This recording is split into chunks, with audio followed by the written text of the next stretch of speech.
Hello and welcome to the Miskatonic Playhouse, live on Twitcheroonie for your viewing pleasure, your horror fantasies, and something to do with tentacles. Tonight we have quite the cast, as you can see. We have an amazing team. And we're going to be exploring something. I'm really excited about this because the pre-warning from our keeper tonight, Jayson, has been there's a bit of a serious edge to this. There's a tone. So we're really excited to get into this, I think, as a crew. What we're going to do is we're going to go around the group and introduce ourselves. And I think it's probably best if I just get myself out of the way, because then you can concentrate on the real people. Because I am real. I just want to make that clear. I am real, but I'm just not like real. You know what I mean? Anyway, I'm TA Newman, the host of the Miskatonic Playhouse. You can find me pretty much at the Miskatonic Playhouse wherever we are online. We're everywhere online, and you can find us in those places. I am a writer and voice actor. You can find my scenarios on Drive Through RPG. Oh, and we're only a few days away from Valentine's Day, so you can find, where is it? Somewhere here. Here we go. Be My Valentine. Check that out for your Valentine's needs. It's lovely. It's so romantic. But what we're going to do now is move around and hear from the real people. So, Crystal, introduce yourself. Let us know who you are, where we can find you. Sure. I am Crystal Wartmann. I am 1/3 of the organizational team for the Illusion Horror Con. And this year, we just put down some numbers or some dates for the con, and it will be December 5th through 7th this year, 2025. Very excited about that. Yeah. Also a writer. I'm going to be having my first scenario come out for Miskatonic Repository very, very soon, probably end of March. So look out for that. And yeah, RPG enthusiast. Happy to be here. All right. And we at the Playhouse, we're big friends and pals with the Illusion Horror Con. Yes. So we're super excited for that scenario, Crystal. So as soon as it comes out, you have to let us know. In fact, come and run it for us. That's what we want, selfishly. Okay, right. Well, we'll move on to Yeti. Yeti, tell us who you are, where we can find you. Oh, hello. I'm Yeti. I'm just a general horror role-playing enjoyer, and I don't have anything to plug. But do come find me on Blue Sky anyway, because I've opinions on everything. It's the opinions that you plug. That's what we're in for. That's what we're all strapped in for, Yeti. That's what it's about. And obviously we have with us a regular tormentor of souls here at the Playhouse and elsewhere, but we'll get to that in a minute. The wonderful Heather. Heather, tell us who you are, where we can find you. Hi, everybody. It is wonderful to be back here at the Playhouse. I am ValyGirl Heather. I am an RPG creator, live action event coordinator. I wear a lot of hats, and I'm not going to bore everybody with that because we're going to get to some really amazing game today. But for purposes, you can generally find me as ValyGirl Heather or under ValyGirl Designs, pretty much on almost any of the socials, except the one that we don't talk about with a single letter because F. But where the skies are blue is generally where you can best find me, or on Discord. So if you're looking around. Otherwise, I am prepping for a whole series of in-person conventions coming up over the next 2 months. So you can find me at any number of them. We can talk about those later, especially, but I'm going to point out Chaosium Con. I definitely will be there in Ann Arbor in not very long from now. And I will be running and games. Some that I've written, some that I've not. In fact, one that is coming out as part of an anthology onto the repository here, probably in the next handful of weeks.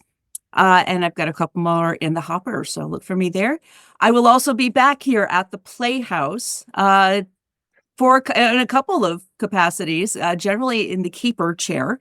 We're going to be recording a new campaign for the Regency Cthulhu, which I'm very excited about. My first foray into Regency. We're going to be recording The Well of All Fear, and that should be coming out much later in the year. But before that, we are doing a live stream next month on International Women's Day on Saturday, March 8th.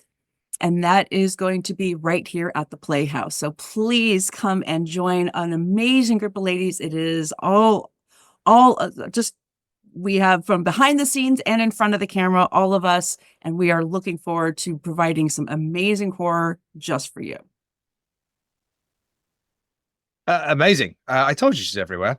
Absolutely, 100%. And Heather, I am going to say, once you go Regency, you don't go back. That's the old saying. Let's see. They've been saying you it keep since saying around that.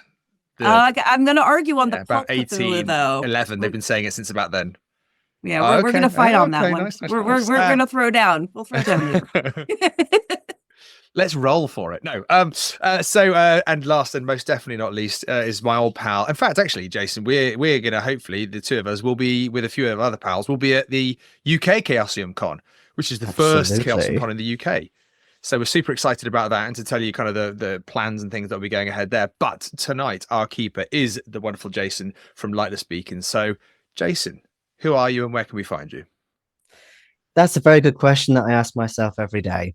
I hate talking about myself, but in terms of where you can find me on Blue Sky and Discord as Wreathed in Flame, like the Balrog from Lord of the Rings, Wreathed in Flame. I am a tabletop RPG writer and editor, in particular for Call of Cthulhu, because I absolutely love this system.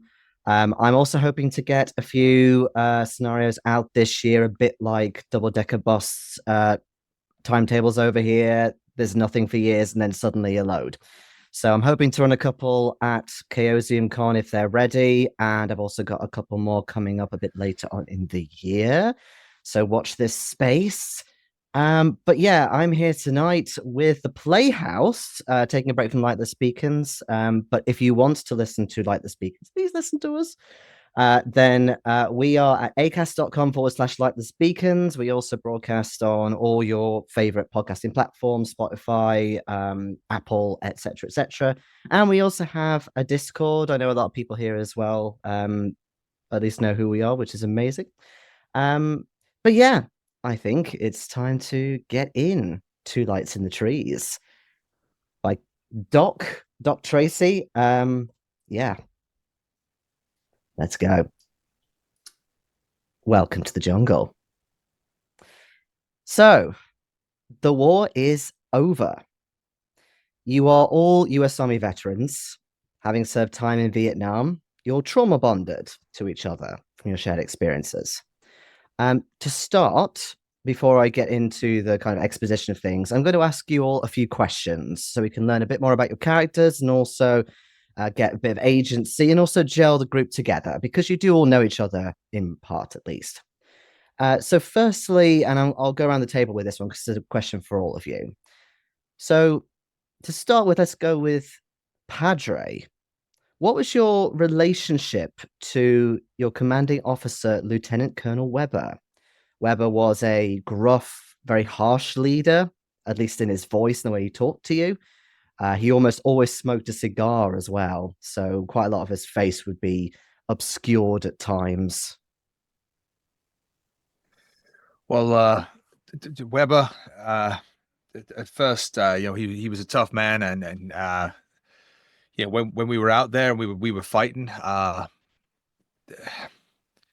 he was horrible. He was the reason we were face down in ditches, nose deep in jungle.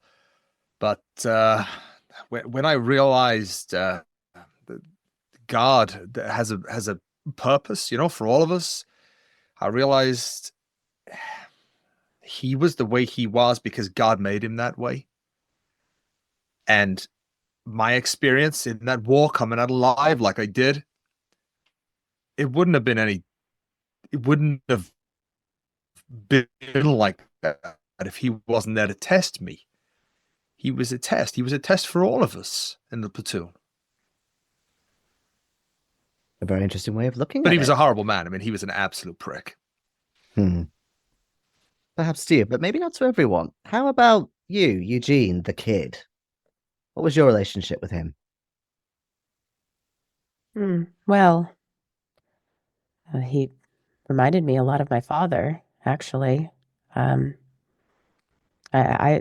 I was used to it. Maybe not the cigar part, but the gruffness, the harsh words. It's just trying to make sure we succeed. Just trying to make sure that we get out alive. You know, he's maybe he wasn't a great man, but he got us he got us out of there. He got us out. That he did. I hope he's proud of me. Maybe you'll find out. Who knows? Toby, aka Flowers, how about you? What was your relationship with Lieutenant Colonel Weber? I mean, Eugene is right, of course, and he did get us out of there. But at what price? Weber worked hard all day, every day, to make us forget we were human. And I don't think I can forgive him that.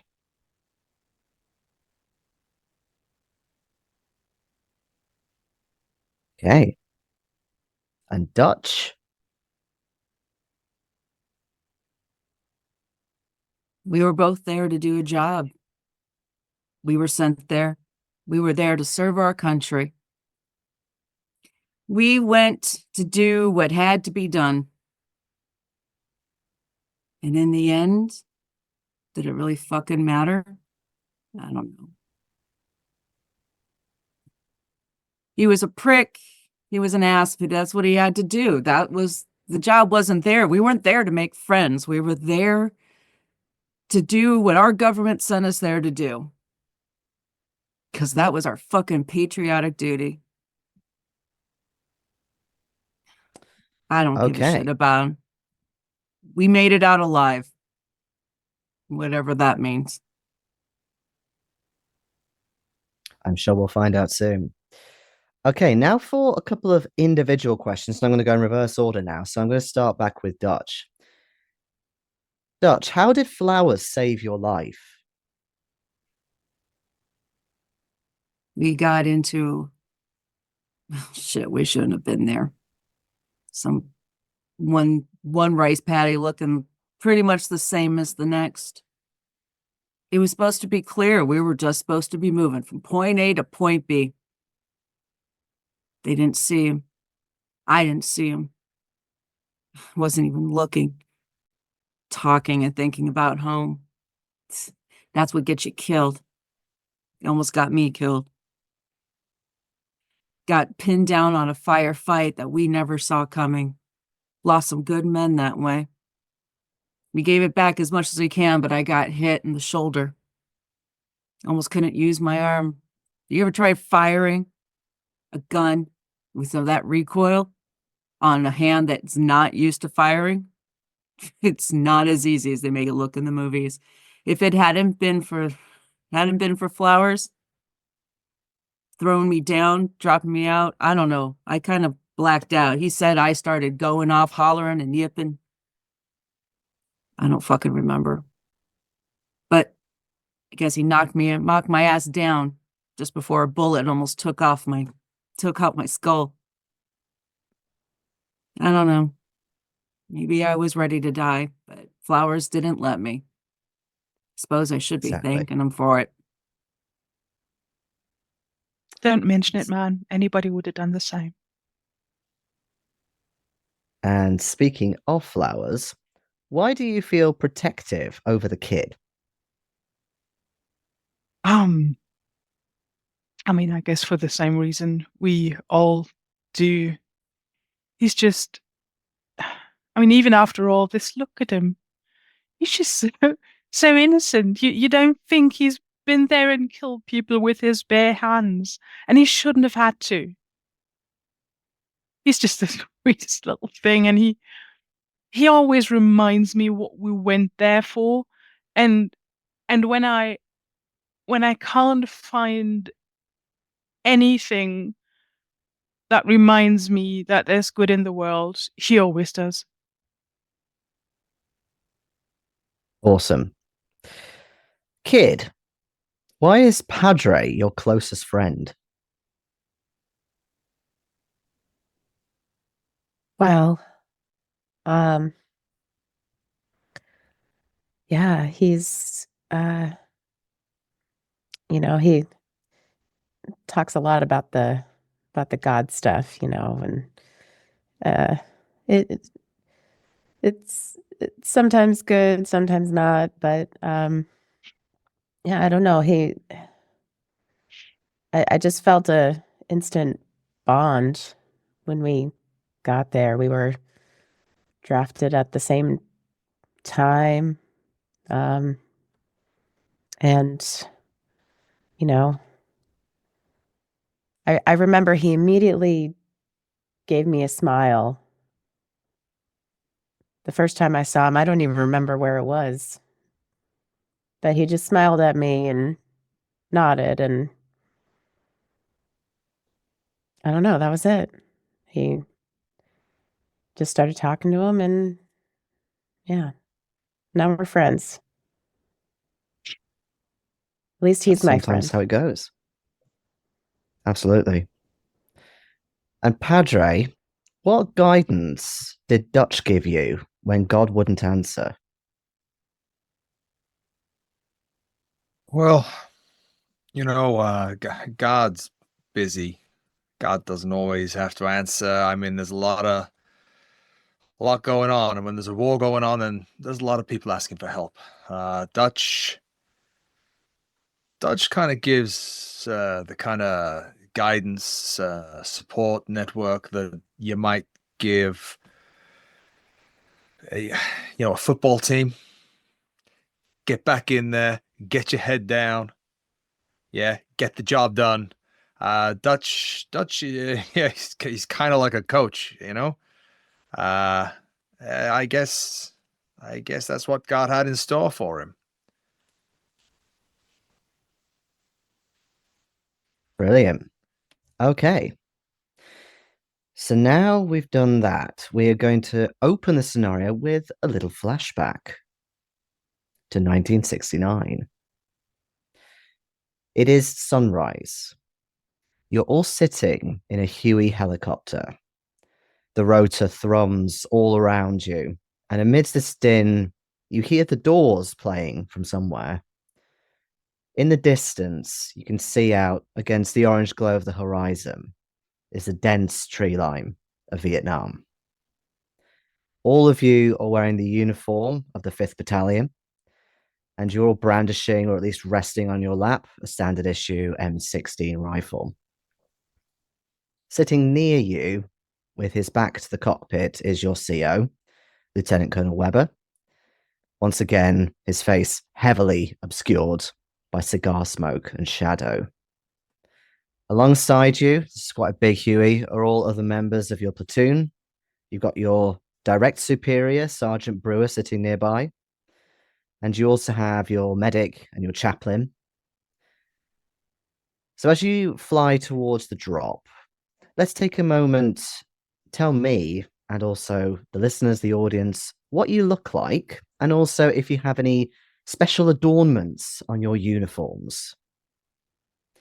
So why don't we start off with... Let's start off with the kid. Yeah.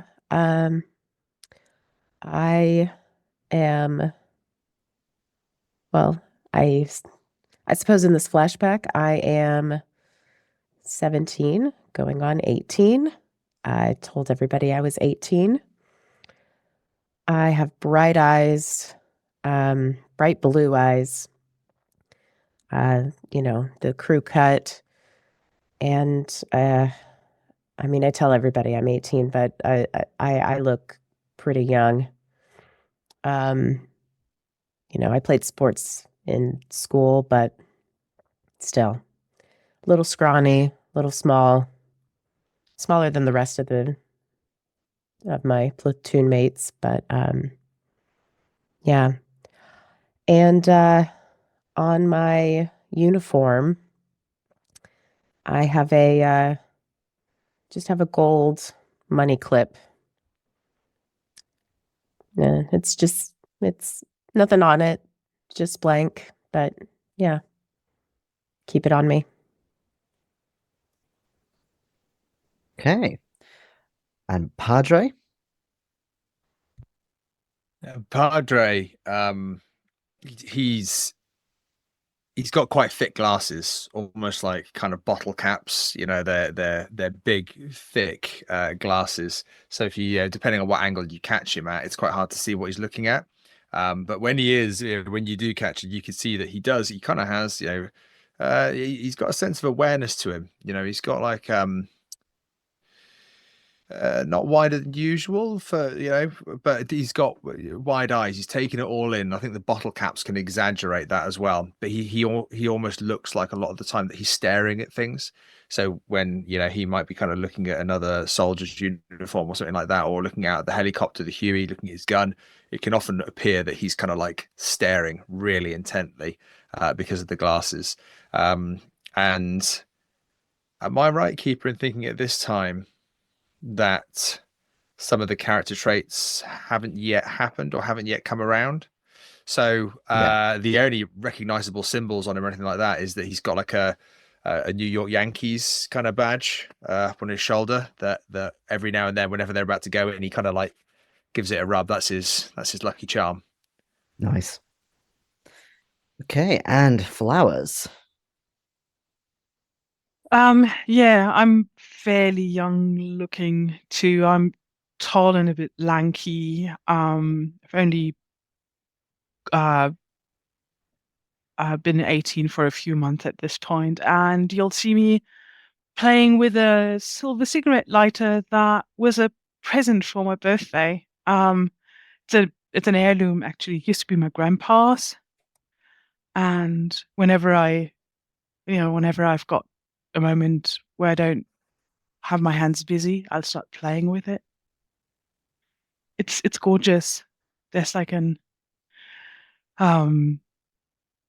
there's a rose engraved on the side, and it's so wrong in this place, and I can't stop looking at it. Nice. And finally, Dutch.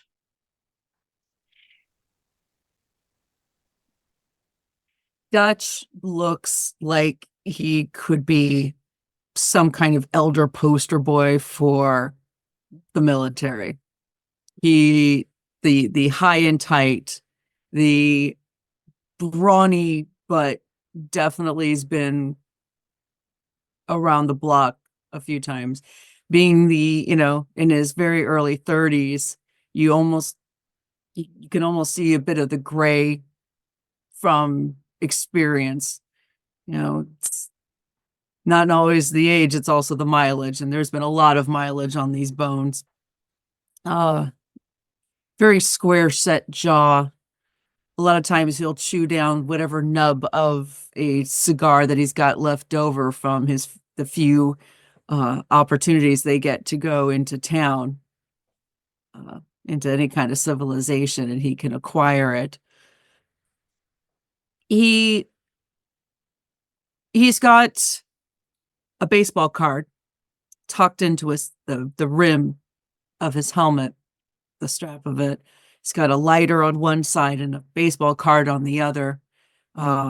It's from a famous Yankees player, his favorite from childhood. Kind of keeps him, and anybody who comes at him from, saying that the Mets are better, those are fighting words, and he will absolutely throw down on that because you don't come for his Yankees. Good New York boy. He'll sit there and he'll go on and chat about, baseball and the city that he loves so much. But you can tell that his eyes are a little sunken, his jaw's a bit grizzled, and he's definitely seen some things. Awesome. And at a point during your flight, through the billowing smoke of Weber's cigar, he kind of has to shout out to you any conversation, of course, because of this din of the rotor and also the music playing. But he asks you all a simple question. It kind of comes out of nowhere. You think maybe it's his attempt at an icebreaker. But he says, "So, boys, What are you all gonna do after this war is over?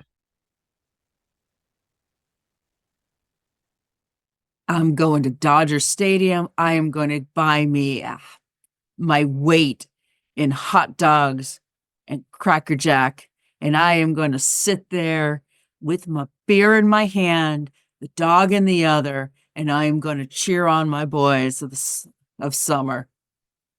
Fuck this. Get out of this jungle, a shower, a dog, and a game, because that's what we're fighting for.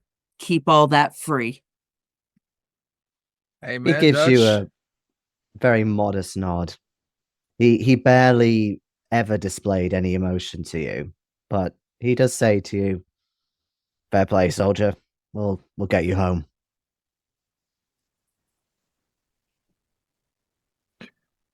I'll be sitting right next to you, Dutch.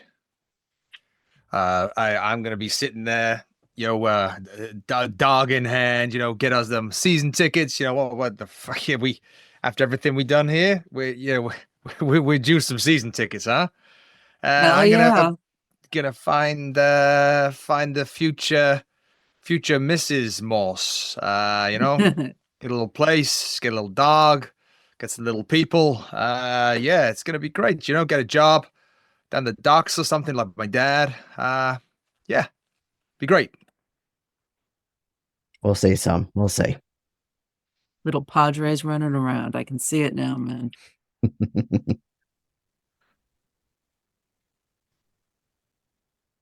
He looks to the other two of you.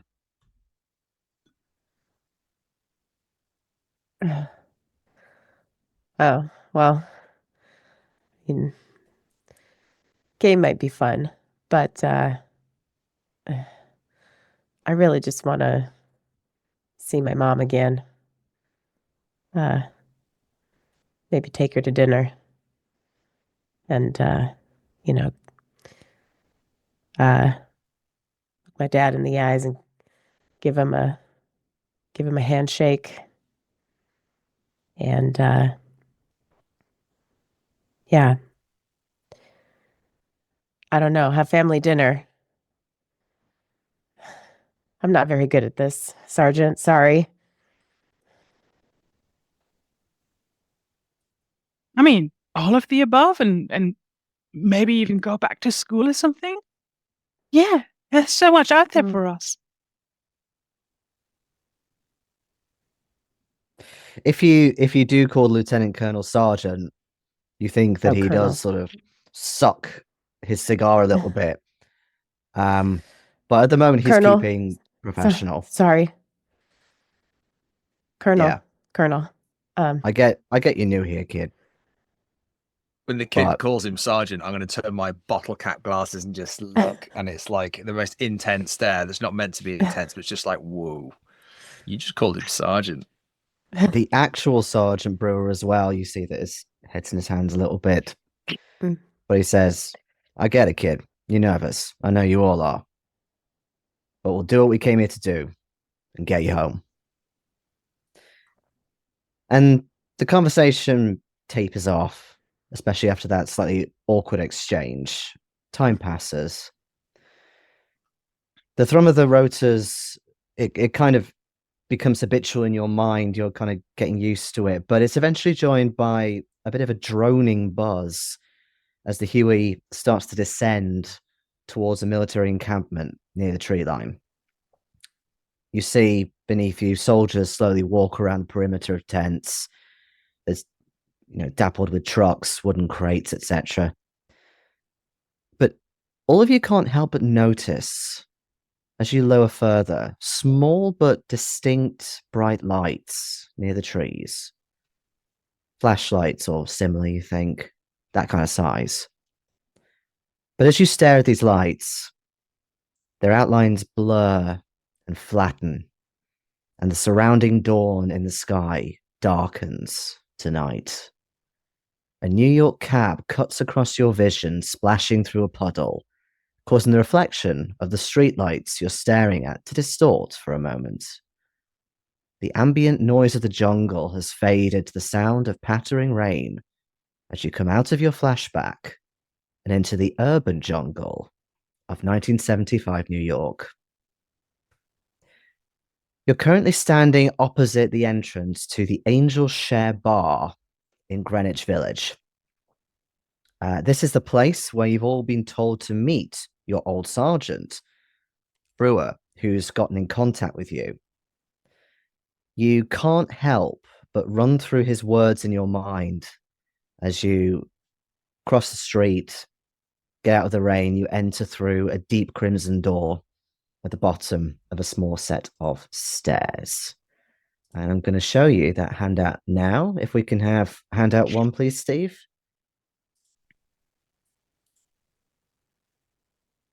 It's just a scrap of paper all of you received. A hastily handwritten note on crumpled paper, which reads, Weber is dead. Funeral next week on Long Island. Might go. They're watching me. Probably watching you too. Be careful. We need to talk. No phones. Angel Share Bar. You know the place. Thursday, 2000 hours. Meet me there. JB. In terms of the funeral, even if you tried to brave yourself to go, obviously you all had at least some sort of negative opinion of Weber. For one reason or another, you mentally couldn't bring yourself to go, or perhaps you just simply missed it because you had other arrangements. Also, you've all been experiencing nightmares, strange visions, possibly even hallucinations, and collectively you thought that attending something that bleak would have been too much for you to bear at this time.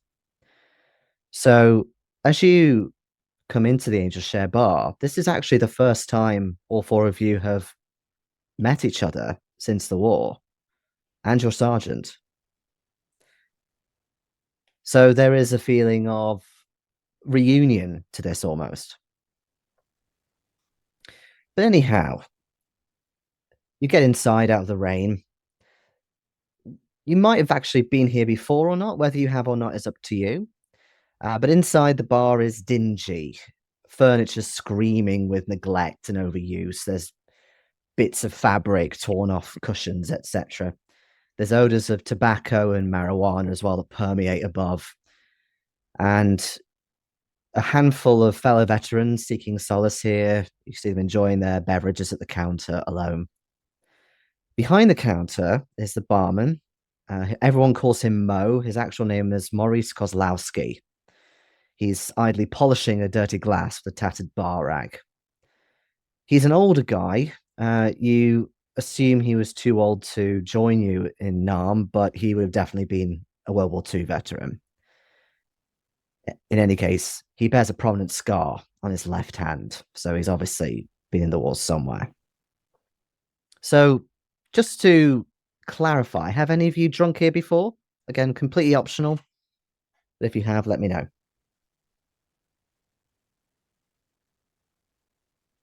I think Padre has. I think, unbeknownst, obviously, because we haven't seen each other for a long time,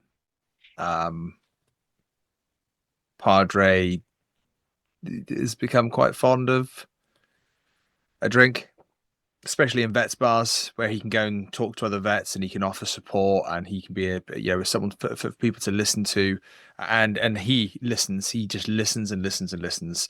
It's almost as if by listening to other vets, it helps him forget.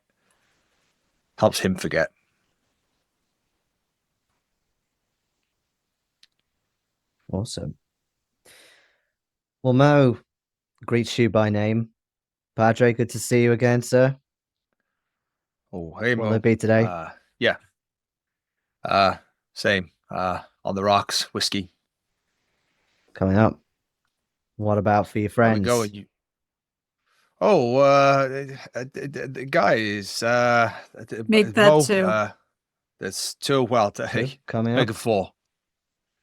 4. Okay. Kid, whiskey, and a beer. flowers, I'm sure. and a beer to wash it down. Yeah. All right. And yeah, he pours quite generous portions, especially of the whiskey for you, but on the rocks as you like it, Nice. slides them over. And there's some music playing fairly quietly in the background. You know, Padre, that because of his age, you think he prefers slightly older tunes, sort of 60s songs. And you hear Brothers Fall coming on, and you're starting to tune into the words a little bit. And then almost out of nowhere, let's say, Dutch, you feel someone tap you quite hard on the shoulder, and you turn around and you see your sergeant, Brewer. Good to see you, boys. Hey, Brewer. Sarge. Sir? He looks really quite different to how you last saw him. He was really quite meticulous with his appearance, you know, clean shaven, quite healthy looking. Here, he looks like he's not slept for days. There's big eye rings underneath, stubble.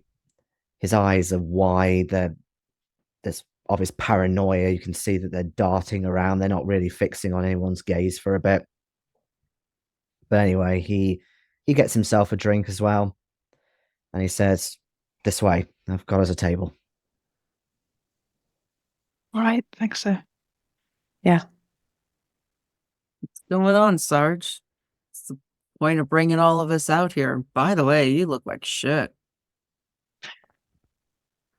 Thank you. Yeah. About as good as any of us. I mean, maybe outside of the kid. He's got youth on his side, though. How As you do, kid? keep talking to him, he's not answering your question directly, and he's ushering you quite quickly into this room that's a bit secluded off. It's quite a nice room, and even if you haven't been here before, it looks really quite well-to-do and a bit plusher compared to everything else. And Padre, you've definitely not seen this room before. But the seats are comfy. There's some quite sort of big, benches, lots of leg room and stuff you can sit on. Practically brand new tables. And Hey, looks like he just Mo's been gestures. keeping a room secret from us. Ain't that a nice surprise, huh? Yeah. Guess Sit. you're not Fancy. spending enough money here, Padre. Yeah, some nights I come in and Mo's on at me, I'm like nursing a drink. I'm like listening to people.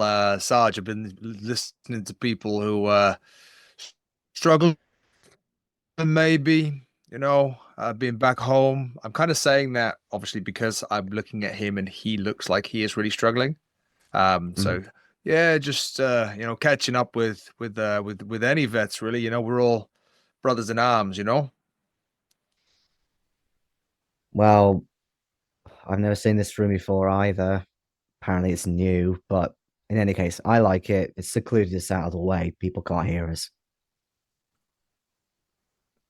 And So it's a good thing they can't hear presumably us. that's it. He darts around again. Yeah. Yeah. Oh yeah. Well, what's with all the secrets?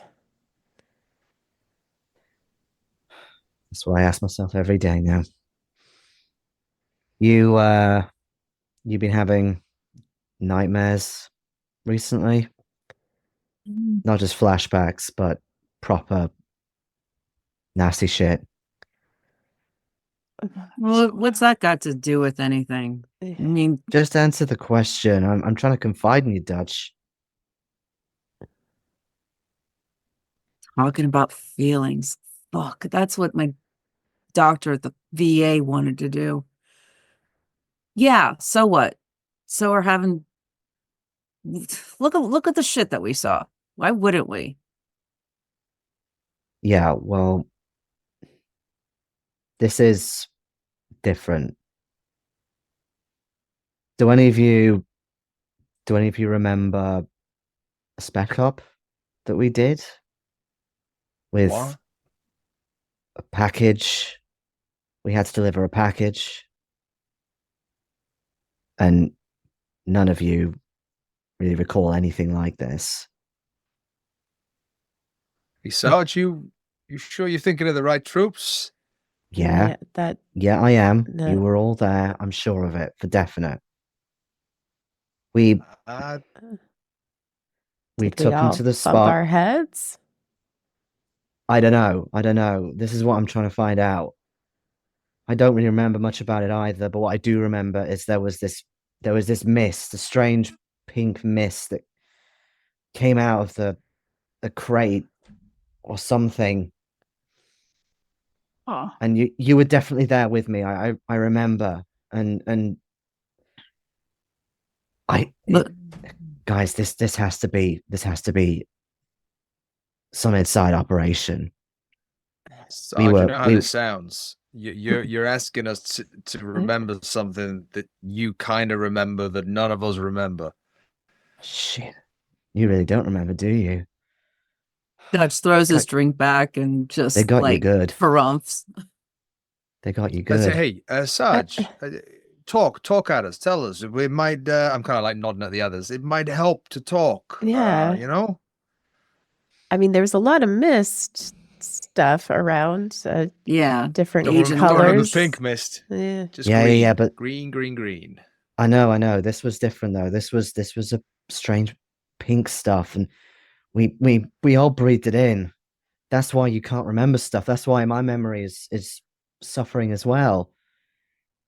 We're not just seeing stuff in our nightmares. There's weird stuff happening that we're all seeing everywhere now.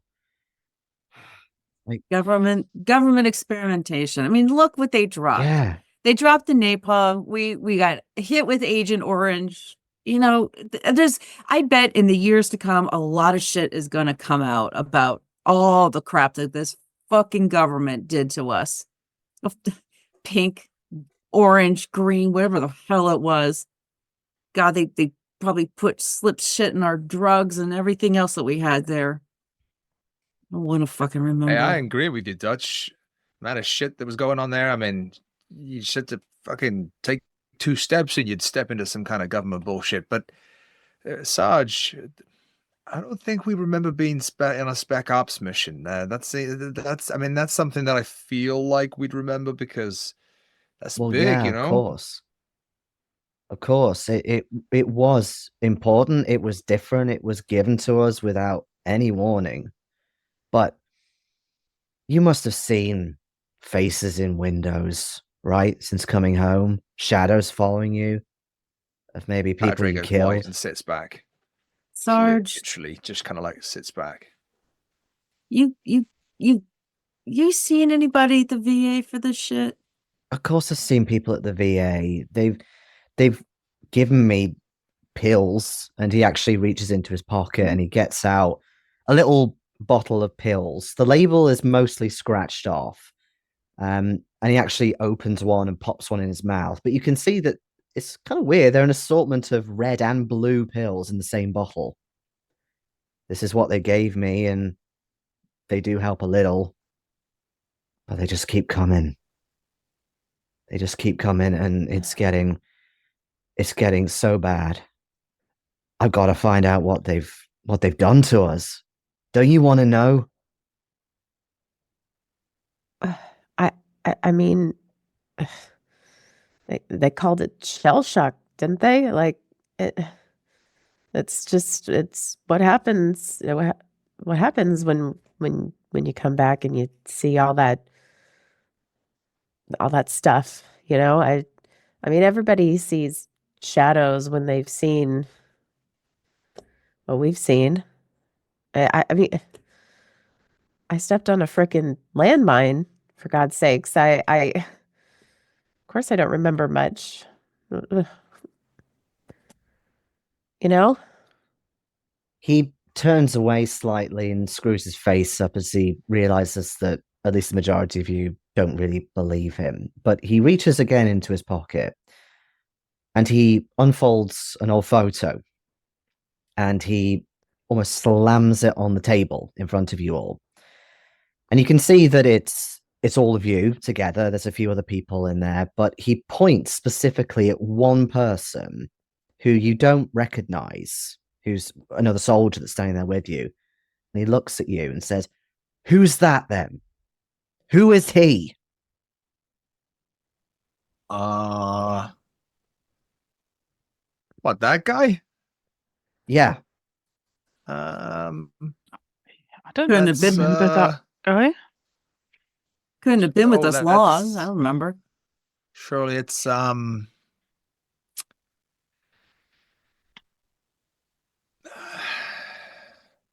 At remember this one point, is that died guy? you- too No, in our soon. picture.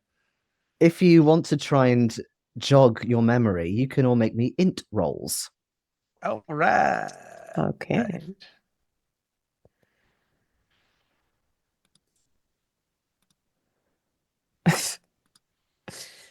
Oh, was that a fumble? It certainly Oh my goodness was. me. Whoops, kid. Starting off strong.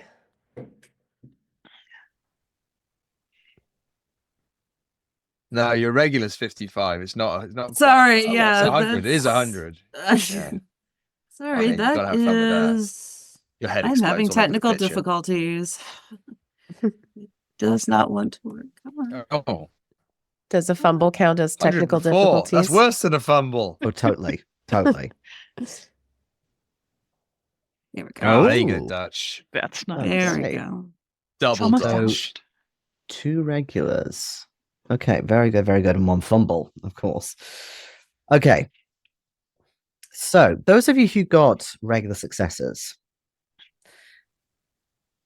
you start trying to think back, and like you, Padre, maybe you're going, "Oh, yeah, it was," and you're starting to get this flood of memories coming back to you, really quite a lot. Like usually, if you're trying to jog your memory, kind of little bits come back to you, but this just, whoa. You start, both of you, remembering this guy. He shakes your hand at boot camp. You share a cigarette with him in a Huey. He's calling out for support in a hail of gunfire in the jungle.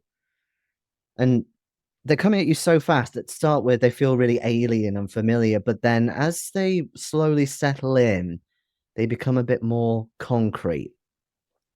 And they start forming into your subconscious. And like, yeah, I do remember him.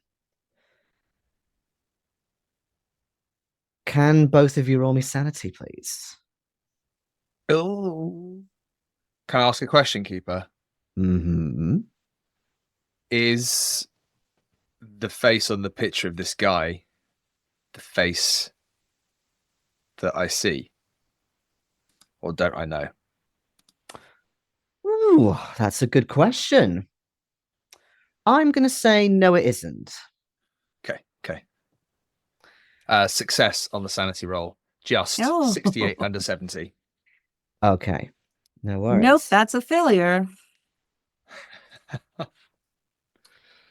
Okay. And the kid, what was your sanity? Mine is 70. Okie dokie. All right. So for you with your fumble, you get this searing headache all of a sudden. And Okay. you start kind of seeing these flashes, but they're very, very vague. But yeah, you get this name that pops into your head that you associate with this guy. What's the name? Carruthers. Carruthers. Yeah. It's Carruthers. And you can't help but just blurt out the name all of a sudden. Yeah. Can you make me... Actually, no, don't make me sound roll because you got a fumble. So, for anyone who just regularly failed sanity, that's a D2. For you, though, that's going to be maximum. So that'll be a 2 for you, the kid. Already. But as these memories come back, whether they're induced with headache or not, you notice that Sergeant Brewer's hand shakes a little bit, and he looks and he says, "You too, huh?"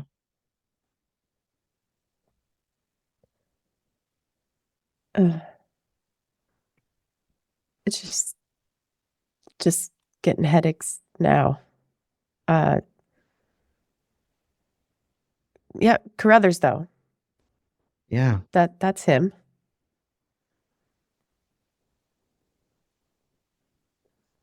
Kid, Yeah. you okay? Yeah. I'm fine. I'm fine. Everything's fine. Yeah. Just a little headache. And he downs his whiskey. Carruthers? It's not fine, boys. It's really Even not fine. I don't Even want as you this say the on name, I any of can't us. recall. Yeah. So what, Sarge? You gotta give us more. Mystery. That's I keep Mystery telling Man you. Carruthers. Spec Ops. This is what I'm trying to find out. I mean, I didn't know who this guy was either. But then as I kept looking, suddenly, as if, I don't know, it was pushed into my mind. It just came back to me. Or like a flash. Well, if you looked him up, did he survive the war? Is he I a vet? don't- Is he in New York? This is the thing, Padre. I looked for him and I couldn't find a name or address or anything for him, any record. And yet there he is. Clear as day. And I remember his name. I remember what times we had together. And now Wait, it looks no like so do records? you. Well, like No. no military records? No, nothing. None that they would let me see anyway. I don't know if Oh. you've got yours yet, but that's another thing. When I went to get mine, my records were heavily redacted. Real heavily redacted. They are hiding shit from us, guys. I mean, isn't that normal? No, not to this extent, kid. And he starts getting a little bit angry at this sort of persistent skepticism, and he starts going on a bit of a rant or a tirade of like conspiracy stuff. Starts making suggestions about what it could have been that was in that mist, how they're keeping it going. Maybe the pills are making it worse. Everyone's in on it, and all that kind of thing. I'm gonna pop a hand on his arm and just, hey, Sarge, listen. The conversation we're having now. This is good. It's all good. We're supposed to be having this conversation. Carruthers, the kid. That Carruthers. Yet, if we are supposed to be having this conversation, we wouldn't be here if it wasn't part of the grand design. Okay, it's okay. We accept it. We find out what's going on. We look after each other. Hey, look. Hey, it's God's will. Okay. Looks Can around you the group make to see if me? anybody else? Can you make Come me a on. persuade roll, please, Padre? Okay. As Dutch just kind of like stalks around the room and paces a little bit, just going, Jesus Christ. Oh my. Oh, don't say his name in vain, Dutch. Come on. If failure, unfortunately, All right. we persuaded 59 over 10. Yeah. Okay. So, as he's listening to you, but you think that he's taking this completely the wrong way. When you start talking about how we were all meant to be here, this is God's plan, he suddenly stands up and nearly drops his drink that he's now finished anyway, but his glass almost falls to the floor. Shit, you're right. Here's not safe either. I've got to get out of here. You guys find what you can. Sarge. Please, don't be like that. He starts heading back out towards the main bar. You can choose to stop him if you want, or let him go. I would like to put myself in the doorway so that he has to go past me, which it's not going to happen. Okay, no problem. Yeah. You can try and make me a dex roll. Okay. I can try.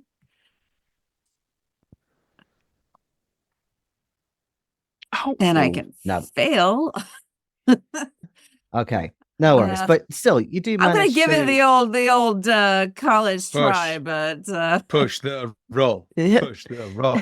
Well, yeah, you could push the roll. oh, you know what I do? I'm gonna push it. I'm gonna give this another shot because in his condition, if he goes out that door, there's a decent chance that he's gonna like go play in traffic or find the river or something, and we don't want that. So, All right, goddamn. so you All stand right. up without any grace whatsoever, really try and get your Oh way no. towards him. Yeah, I slam back whatever's left in the glass and Yep. I kind of lumble forward and I basically kind of like bring my full brawny self to bear, kind of bracing myself against the side. So if he's gonna get out, I'm gonna get hurt. Mhm. But so. And it Oh. works. That rare Dutch. moment when a failed push does not happen. Okay, so you do. And yeah, you manage to somehow charge your way past him and bar the door. Sarge, say anything, you sir? need to sit down. If I let you out, that would be on us. And no offense, but I've had enough blood on my fucking hands to last me 10 lifetimes. Sit your ass down, sir. As you say the end of that to him, you can't help but notice that his eyes, yes, they are darting a little bit still, but they're looking at something past you in fear. Dutch, let me out of here, please. Why? We're all here. it's all right, hell's gonna- Sarge. What the hell's gonna happen here? They're gonna take on all 5 of us? Please.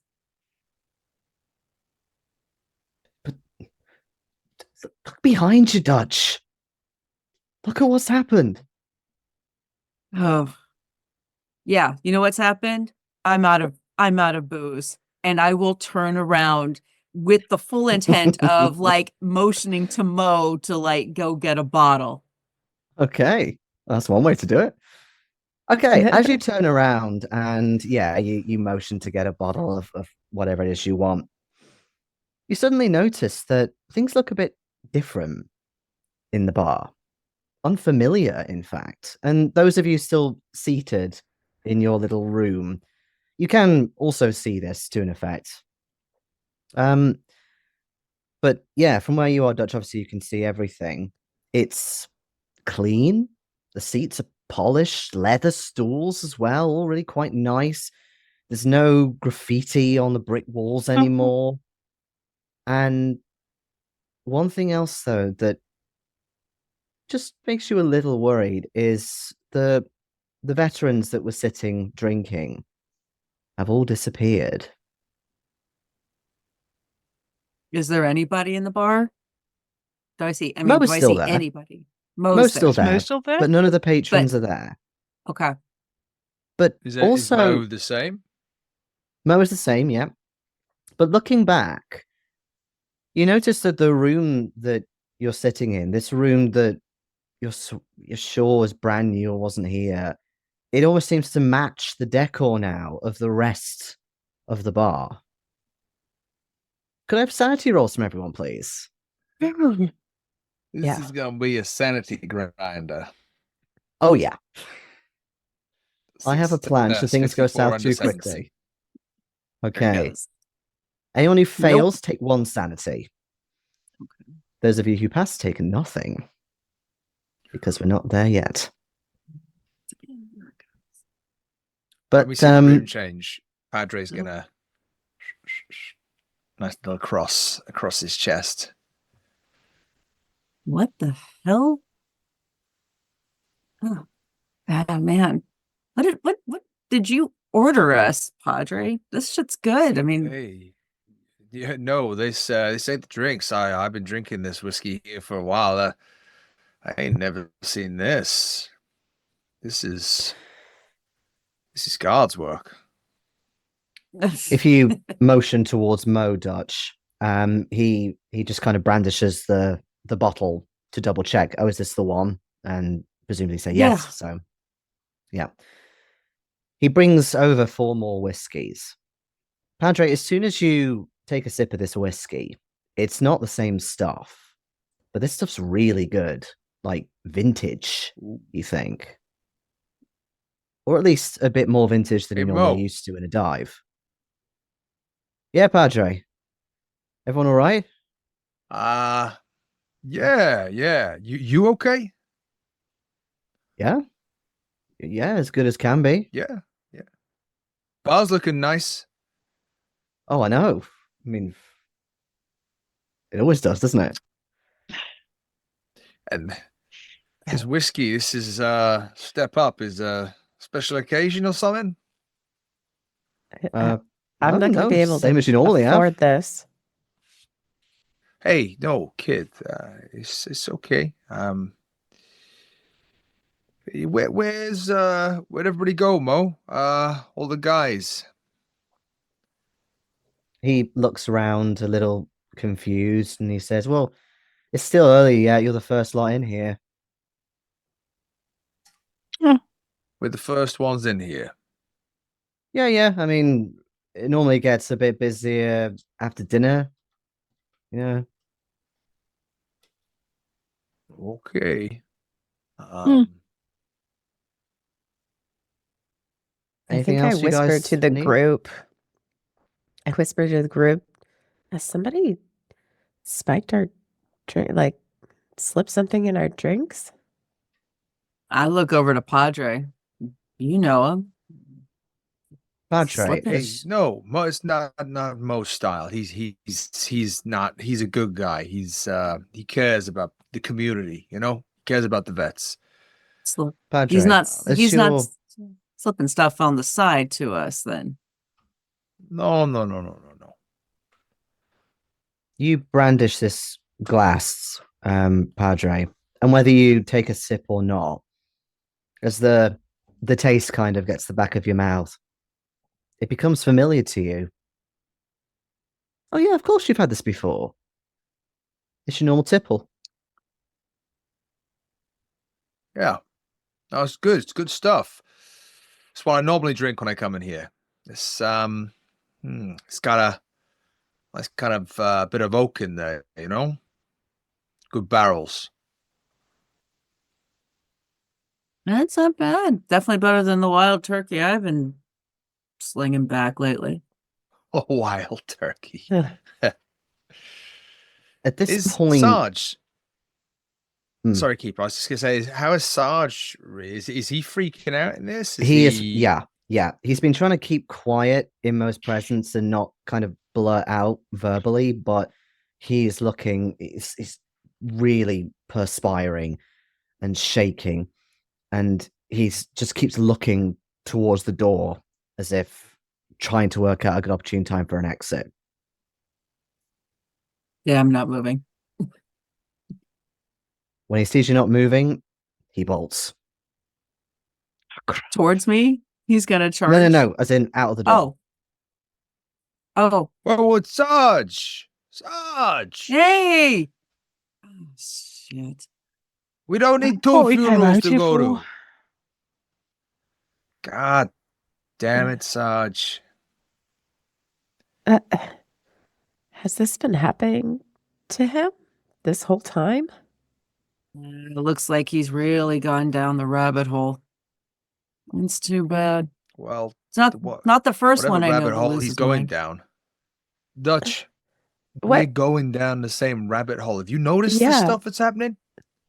Look, Walked in, there was a room full of vets in there, and what they you can't clear vets out of a bar that quickly. That's insane.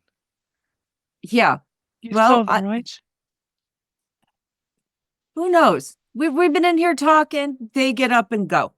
I don't know. You know, look. And what All he I could know get is the upholsterers in, Sarge- get carpenters in, redesign the goddamn bar. Sarge has gone off his rocker. He's not the first one to do so. It's not going to be We've the last. gone off our rocker. We're seeing the same thing he is. Oh, who the hell knows what they dosed us with over Kids there, speaking and the truth, Dutch. all the talk. Yeah. Hey, Oh, you know who it's- might know? It's nicer. It's prettier. Who the fuck's complaining? Huh? Ooh. Carruthers. Carruthers. The fucking is the photo on the table, Keeper. Yeah, he's Yeah, had the didn't photo leave on the it. table. So I'm picking up the photo. This fucking guy, Carruthers.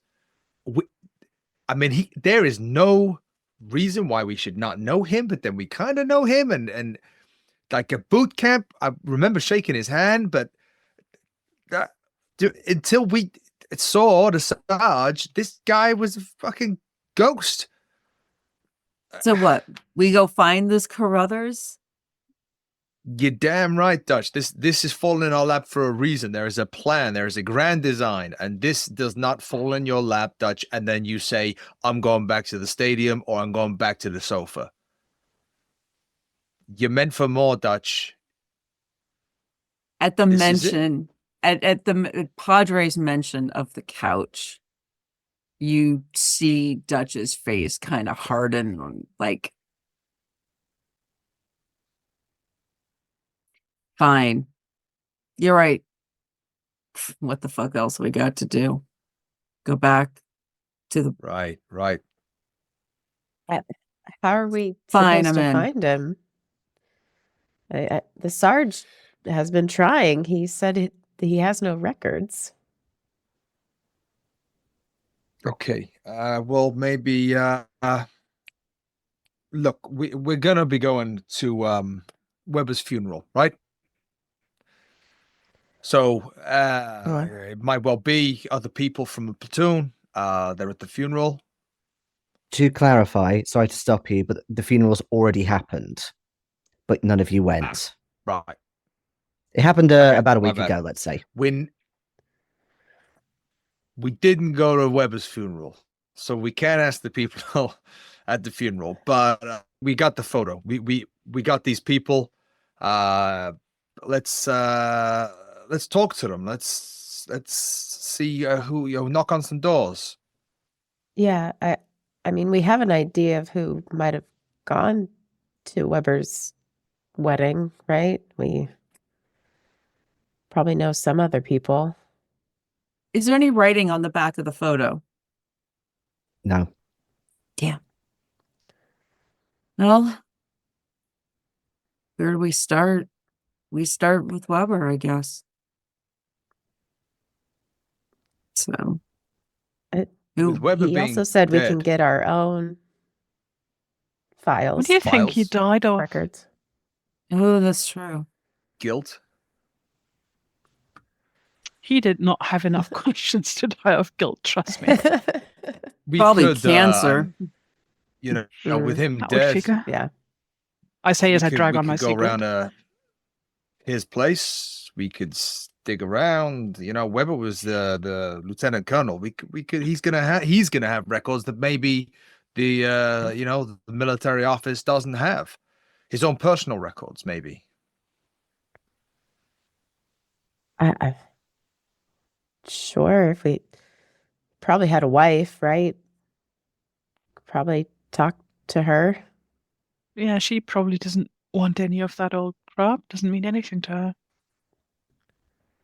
That's good. Where's Sergeant Brewer gonna go? That's another thought. Where's he gonna go? Where's he gonna? When he runs from here, when he hides from whatever that was, where does he go? That's just right. He might be in trouble. He might not be safe. So we want to Run find out out in where front of a car or something. we can find out where he lives, I guess. Maybe if he's the one spouting all this, maybe he's got some stuff at his place. I mean, he's obviously been doing some digging.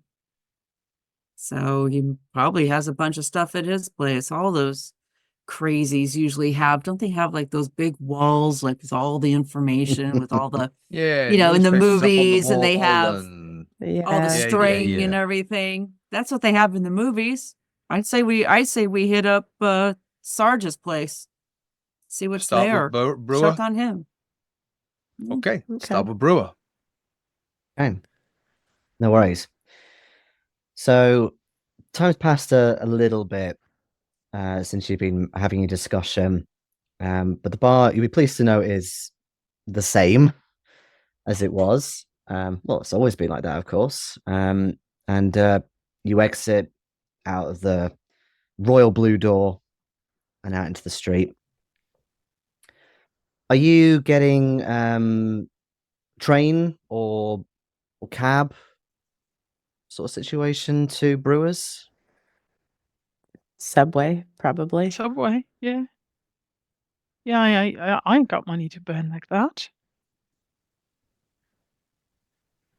Alrighty, no worries. Yeah. Okay, Whatever's the easiest that we know how to get to Brewer's place, I think. Whatever's the quickest. yeah, Subway is easy enough, but also it is Manhattan. I mean, there's a place quite close to Subway Bay. So when you get there, you see that it looks, I mean, to reassure you, it looks like a normal subway before we go in, but you notice that there is more graffiti on the walls this time, screaming obscenities and things. Some of it is political, some of it is war related. You also see an unhoused individual. He's sleeping on a bench. He's got the New York Times open and just spread out over his face just to give him a little bit of privacy. It's quite quiet down here, but as the subway cars come along, clackling loudly, it very much breaks the silence. There's the air brakes that hiss as it comes to a grinding halt.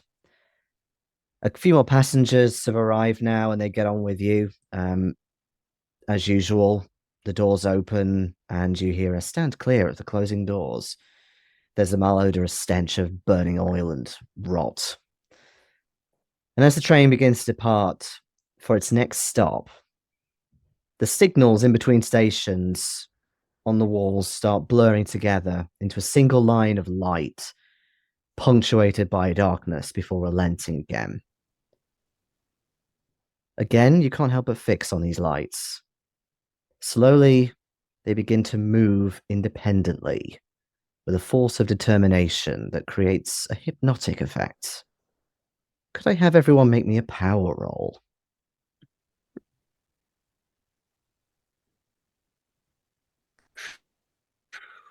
Just 67 under 70. Ooh, yeah. Oh, okay.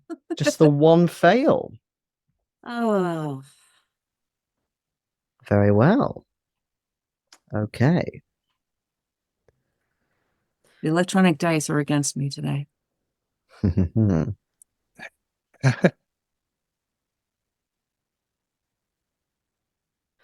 Okay. Dutch, I'll deal with you first. Okay. In fact, actually, no, scratch that. I will deal with you all collectively.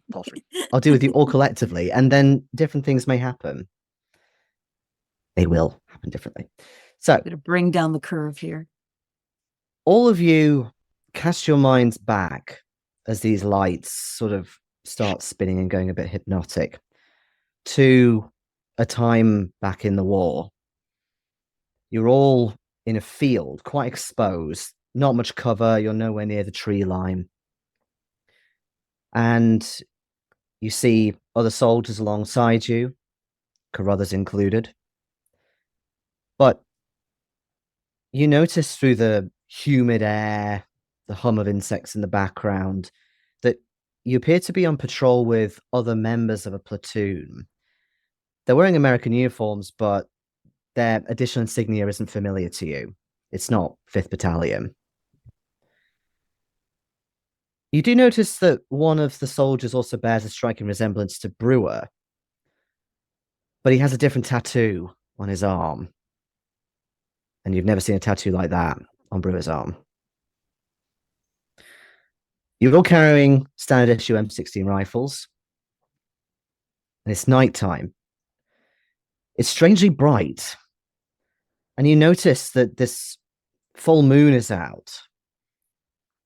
But then it starts to change and split into 2 and then 3. And there are these chromatic orbs all of a sudden that start slowly coalescing into a single bright orb. Can I have another sanity roll from all of you, please?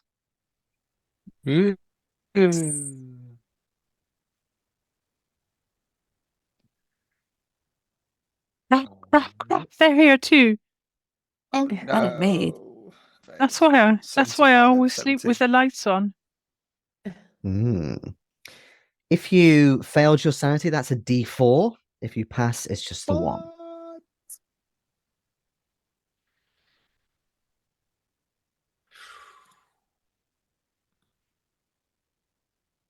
Oh, that was lucky. Okay. So you are, of course, naturally distracted by these orbs, some of you more than others. Those of you who passed or got away with just the 1 sanity loss, you can't help but see in your peripheral vision now, back on the ground, there are these figures, shadowy figures in the distance. You can't make out exact outlines, so you can't quite see who it is. But you do notice that there is a glint from either the moon or the orbs of a rifle. All of you, make me listen rolls, please.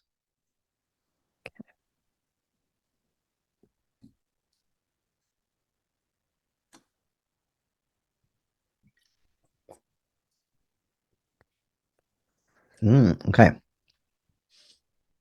So, And I would like to spend Padre. four luck to make that an actual success, Yeah. please. Okay, then. All right. Got to start In that using case- some of that up. Yeah, yeah, yeah. Okay. Padre and Where Dutch, Jayson then. said rifle in a previous sentence. Yes, I did. Padre and Dutch, you hear whispered Vietnamese coming from these figures. If either of you have Vietnamese, you can also make me a roll to see if you can tell exactly Yes. what they're whispering. To anyone watching and or listening, Newman rolled a 2 as a test before we went live. Mm-hmm. Oh man, I'm tempted to do something with this. I feel like this is going to be important. You don't have to if you don't want but to. That's a lot. That's a lot. It is a but lot. I don't have Vietnamese, so I'm gonna make an You executive don't. decision that it's not entirely worth it to go Okay, that thank you. far with luck. So instead, what happens? The 2 of you, and then subsequently Kid and Flowers as well, you're actually pushed down by other members of your platoon, or at least like pulled down a little bit. Get down! Get down! Ambush! And immediately you start hearing the stream of gunfire that you're all very familiar with, firing out towards these figures, and then the fire starts returning itself back. What do you do?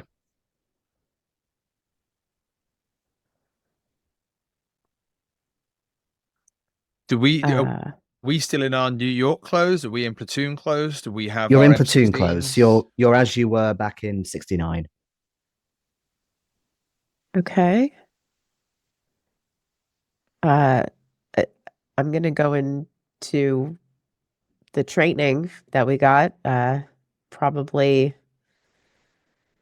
start returning fire, or at Okay. least get in a kneeling position to try to return fire. Okay. Anyone who does want to return fire, or you can also throw, if you want to use a projectile, like a grenade, then make a firearms rifle roll or a throw roll. All right. I think I cycled up next to the kid and take a few shots if we're being fired upon. Only if we're being fired upon. Yeah. It maybe takes a few seconds to register, but yeah, you are definitely being fired upon. I'm Okay. a little frightened by this situation, so my shots are not hitting Okay. where they're supposed to. That's okay. That's okay. Yeah, we're For- just for the rookies. purpose I of- don't have it down yet.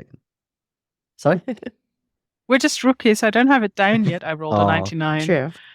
Yeah. Well, I mean, So I was scared to it's throw very... scared to do a ordinary. throw roll just in case you fumble that. Well, yes. No. Yes. But anyway, yeah, okay. So Padre got a hard, Dutch got a regular. Okie dokie. No problem. So you hear the sound of bullets finding, well, some bullets at least finding their mark, and a couple of shadowy figures fall. You hear intermittent sounds of superiors, maybe even Weber somewhere nearby. Remember your training, soldiers. Remember your training. Go in there, do the job. And people start moving up a little bit. Keeper, Mm-hmm. can I look around the platoon to see if I can see Carruthers? Yeah, I mean, I said that you could see him earlier, but do you mean as in to keep an eye on him, or? Yeah. I want to see kind of what he's doing, where he's going, Yeah. who he's with. Yeah. I want to see who he's Yeah, with. sure, no problem, So- no problem. Okay, yeah. I'll say that he's pretty close by, about 5 meters or so away. Does he He's- look like so? Like I'm thinking, is he? So I'm directly. Obviously, I'm with these guys, but I'm looking after the Mhm. kid. I want to be next to the kid. Yeah. Is Carruthers with anybody in that kind of way? I'll say that he's next to Brewer, but he does sometimes make eye contact with the four of you and just kind of gives you a nod. So he's at least doing that, visual communication. Um, Okay. What does he actually look like? I don't know if we got a description of him. You didn't. Did we? You didn't, no. Looks like So Carruthers. well, yeah, obviously. It's just it looks like Carruthers. Carruthers. Yeah. So Carruthers, he's got a slightly freckled face, and kind of sort of strawberry blonde hair, quite short. He's also fairly young, you think mid-20s.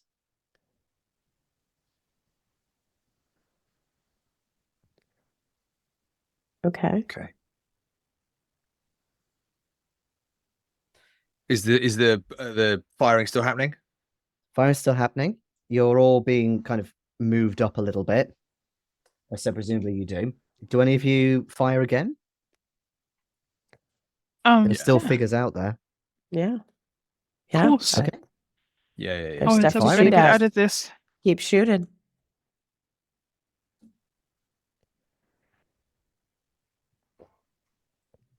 Oh. Yeah, and I know I learned something in training, right? Oh, Oh, yeah, you flowers. did. Okay. So Padre got another shot. Kid missed again, but yeah, Flowers, now you've Yep. got an impale. We won't roll damage because it's not needed for this specific little flashback. But essentially, Padre, you get another one in the upper leg.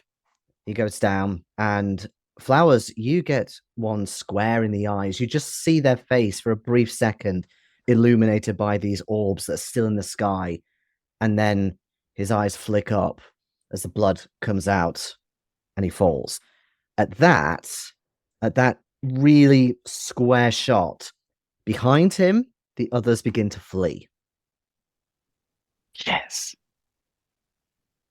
And naturally, some of your other platoon and the people you're with, they are quite eager to approach, start checking, for any other bodies they need to coup de grace, etc. And as you do so, Flowers, I'm going to take this from your point of view again because you got that wonderful shot. Mm. You approach the body you just killed. and he's lying face down. His helmet has come off and has rolled off a little bit. It's clear that he's dead. There's blood that's kind of staining the grass around him. I'm sorry, I mutter. Do you leave him where he is? Do you turn him over? I do turn him over. I did this to you. I'm sorry. Okay. Rest in peace, please. Don't hold this against me. Slowly but carefully turn him over. You kind of hook your foot on his shoulder and turn him over. And by that point, I'll say the rest of you have also kind of reached flowers. But then you almost drop your M16 as when you see his face, it's your face. Oh, Sanity rolls, please. Okay. Do we all see our own faces? Is that what we're seeing? Or do we all see Flowers' face? You all see Flowers' face. Oh, Flowers. No. However, Oh. if you look around at other bodies, you all have a fairly similar experience to him. Anyone who killed a man, you see yourself. Oh dear. Padre got a fail. Rest of you passed. Okay. Over 68. Please don't hate me for this. However, if you passed, that's a 1d6. Oh. If you What? fail, Padre, that's a 1d10. Oh, Ouchie, ouch. ouch. 10. I lost 10. Amazing. Oh. 10. Others were very, very lucky. Okay, Oh guys. my gosh. It's about to get serious. Okay. no. I was wondering when about my bad rolls, and you're supposed to be dying, Newman. So, Well, it's either I kill everybody or everybody kills me. It's only one or the other. There's no in between. All right. What I will say, because you rolled so well on that d10, Newman, obviously you lose the 10. Don't worry about intelligence or bouts of madness for this specific scene. But what I'll say is that you get a similar transition of events as Dutch is going to, because Dutch failed his power roll earlier. Oh, I was wondering if you actually remember this. I did remember. I even remembered who it was. Yes, so I never remember. Damn. Okay, Is I'll deal this with the two of the- you first then. Is this the soldier that I might have got the trinket in my inventory from?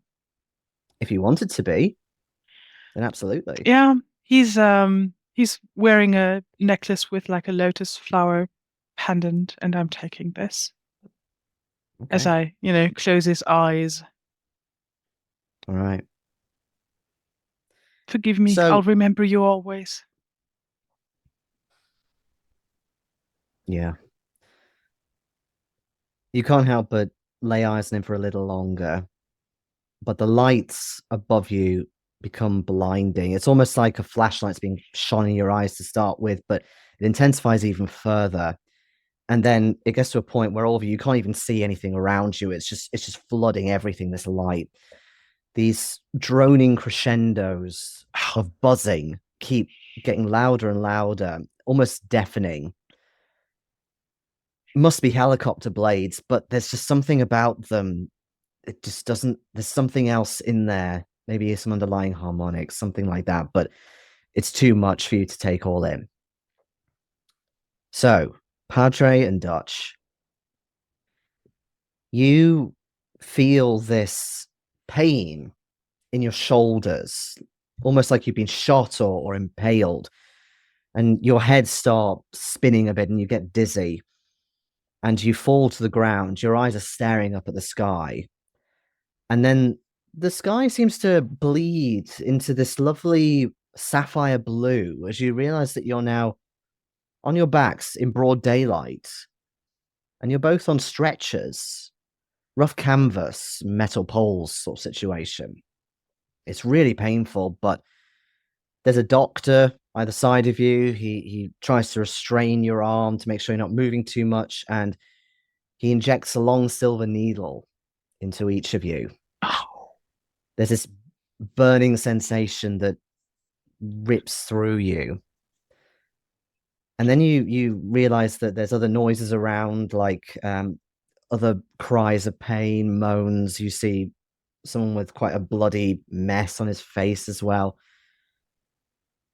And then the two of you start to fade out and get dizzy again and start falling unconscious. Kid and Flowers, the same spinning and dizziness initially happens to you. And you feel like you're lying down, but not in broad daylight on a sunny day, not even in Nam or New York, you think. When you start coming to your senses, it feels very cold and very clinical. You look around a little bit, or try to, but you feel this strange pain on the back of your head, like there's something injecting into it. And as you move your head, you feel it move with you. And then you realize that both of you are quite heavily restrained on these metal benches. And you hear the buzzing again, although this time it's more precise, more specific, as if it's maybe something smaller or quieter, perhaps, somewhere out of your vision. But then the buzzing gets louder, and you start seeing something emerge out of the darkness. It's quite difficult to tell exactly what it is, both because of the darkness and because you're struggling to just comprehend what on earth it could be. But you do notice some sort of clamp appear, kind of being protruded from somewhere, as if to reach out and press a button. And you feel this strange disorientation, but it's quite nice. If you've ever been injected with morphine, it feels similar. Funny to start with and a little bit sickening, but then it becomes this quite calm, quite gentle feeling of just peace. And then you also fade back into unconsciousness. And all four of you, at some point later that night, wake up back in your own homes, in your own beds, covered in sweat, with no recollection of how you arrived there. And that is where we're going to take a short break. whoa.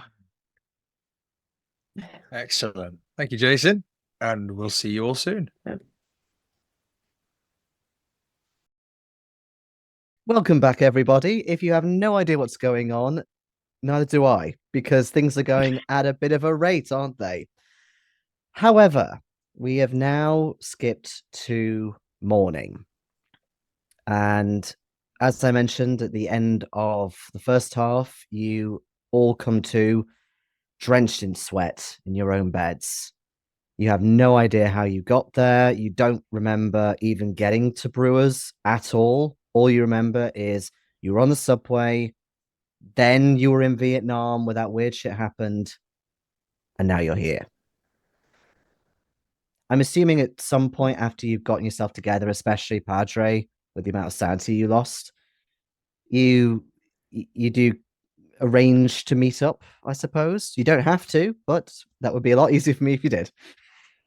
I think with the sanity loss, I think I would have called each one of them having like a proper freak out down the phone, kind of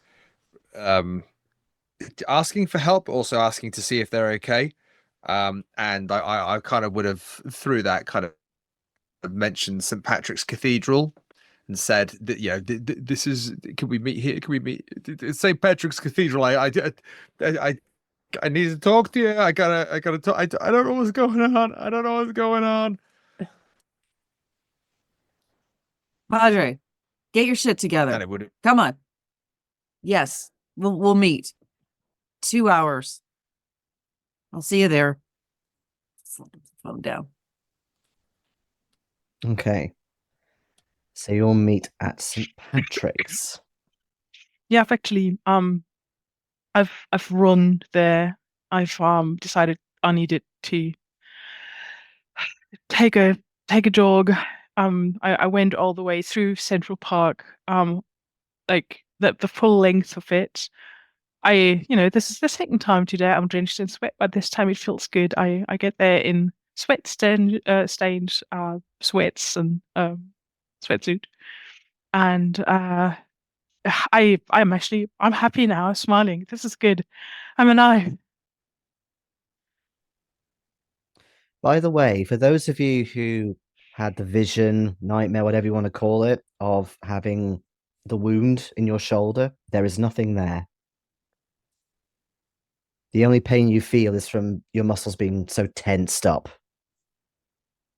Was this on the same shoulder as because I would have a scar there from the bullet wound I took that flowers basically kept me from taking more and saved my life. So would it have been that same shoulder?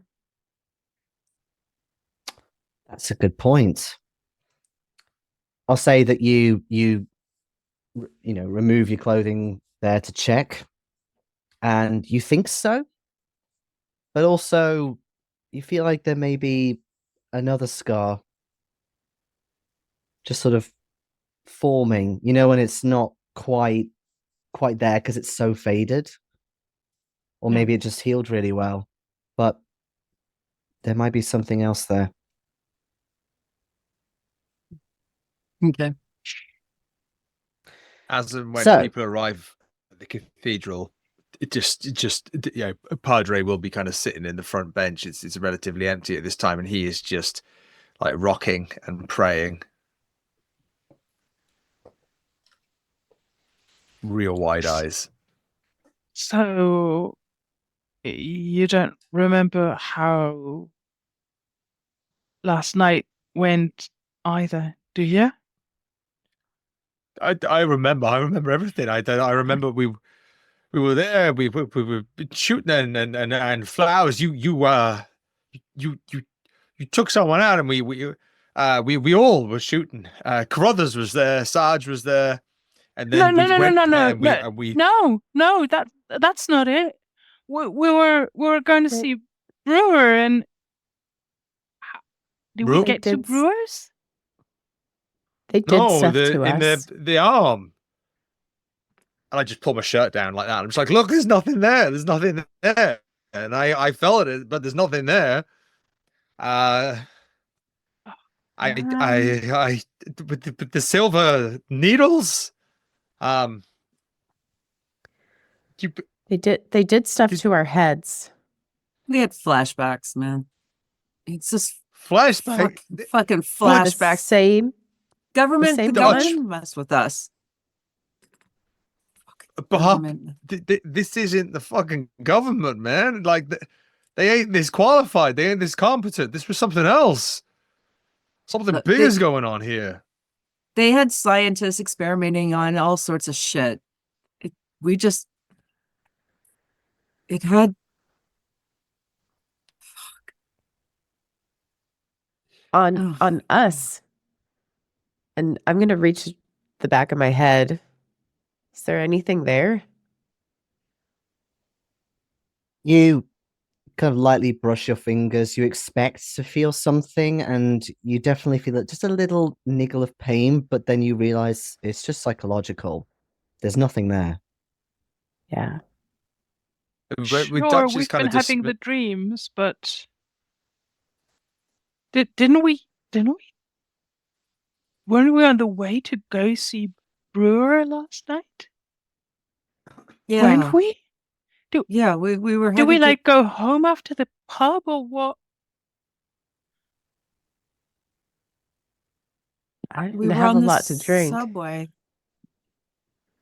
We did get on the subway, didn't we? Right? Yeah. Yeah.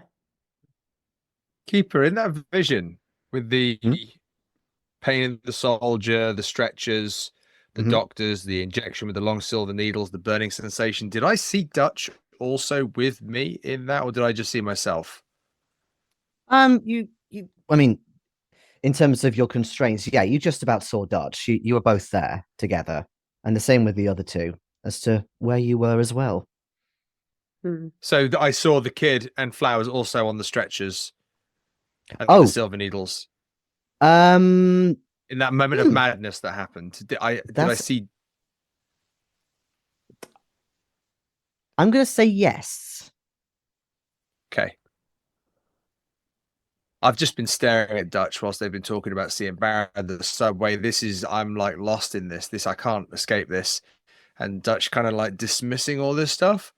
And then there's just a moment where I'm just going to kind of explode from my serene, kind of calm, whatever. And I'm going to kind of jump at Dutch and try and rip Dutch's shirt to the shoulder because I want to see if anything's there. And I don't think Dutch would show me. And I'm having a moment. Hey. Show me your shoulder. Show me your shoulder. You were there. You got the needle. Son of a... God damn it, Padre. Your voice resonates up to the ceiling, given how much reverb there is in here. Is this quite a large church, by the way, Padre? Like, what does this church look like? Giant. Yeah, this is it's a cathedral. It's big. It's beautiful. It's old. It's New York's finest in terms of cathedrals. It's a place cathedrals, that not cops. Yeah, and you get a lot of cops in here, but not for the reasons that you want. There's a lot of confessing. It's beautiful. But there are times when it's absolutely packed, and then there are times when it's almost painfully empty. Okay. And this is one of those times, I guess, when it's just us. Still, your quite raised conversation does attract a bit of attention, and you see a priest seemingly come out to see what's going on with the commotion. You don't think you've seen him before, Padre, but he looks kind and he approaches you. He obviously looks a bit concerned, especially when you're showing your shoulder, and almost with a slightly extended hand, very warmly, he says, "Is something troubling you, sons? What can I help you with?" Hey, Father. He's all right. He's all right. Here, Padre. Look, see it? That's the wound. That's the shot that I got when Flowers knocked my ass down. Rightly so, Flowers. All right. I go right up close and I look at it, and then in Dutch's ear, I'm just going to whisper, "I saw you there, Dutch. I know you were there." And then I'm going to let Dutch go.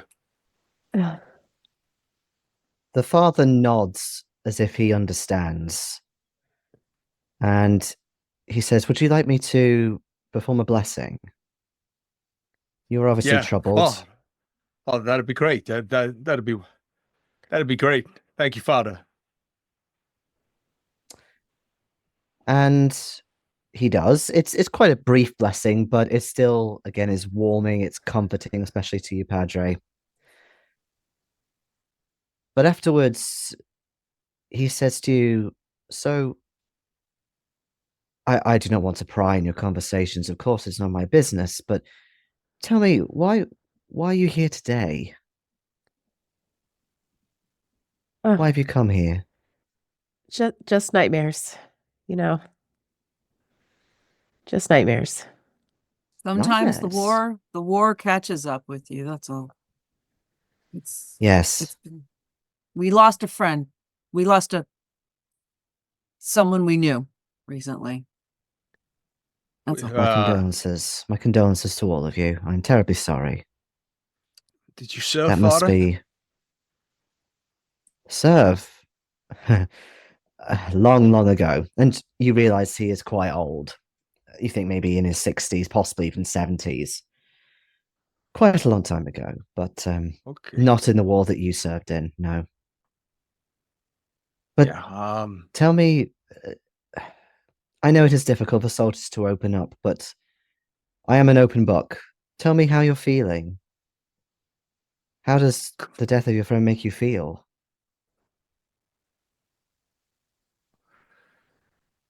I think it's opened up a door, Father.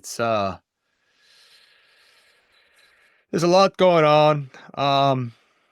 that we're not sure that we the Padre just starts rambling until anybody tells him to shut up. He just doesn't really know what he's saying, and he's just like, there's things that we're seeing, and I wasn't there, and then Padre, Morse. I think I it give is there, and then give it an it's elbow. not.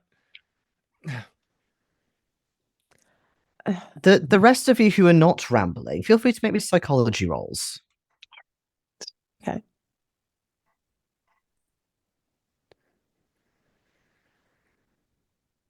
No. I don't get it. Makes no sense. Nope. Me either. No, you can tell that he's nodding his head along, and there is something about him that he's really trying to understand. Maybe there's a little bit of a distance again because of age and because it's not the war that he was involved in, but maybe there is a mental connection going on that you can feel. If they've kind of like jarred me, do I see that at all? Do I see that connection he's trying to make? All right, go on. You can make me psychology Fishing as well. for the fishing for the psychology roll. That's what I'm doing. Hey. 33 Okay. under 55 success. Okay, so what I'll say is to start with, you don't notice this because you're busy spilling out all these really personal, private feelings, and you can see again that he's nodding along. He looks concerned for you, but then as I'll say that as Dutch kind of tries to stop you from talking, you suddenly kind of take a breath, and then you notice there's a look on him that you've seen in maybe one or two people in your life. He's not just concerned for you and empathic, but there's almost this slightly strange curiosity that maybe borders on something more sinister, like a morbid curiosity. And the more you think about it, you think he's been asking you some really weird questions. You know, how do you feel that way about your friend's death? And kind of really quite specific questions he started asking you. I think maybe if I'm reflecting on it as my role as the Padre and speaking to vets and things, I'm now finding this really intrusive and not like gentle. So I will kind of stum. Father,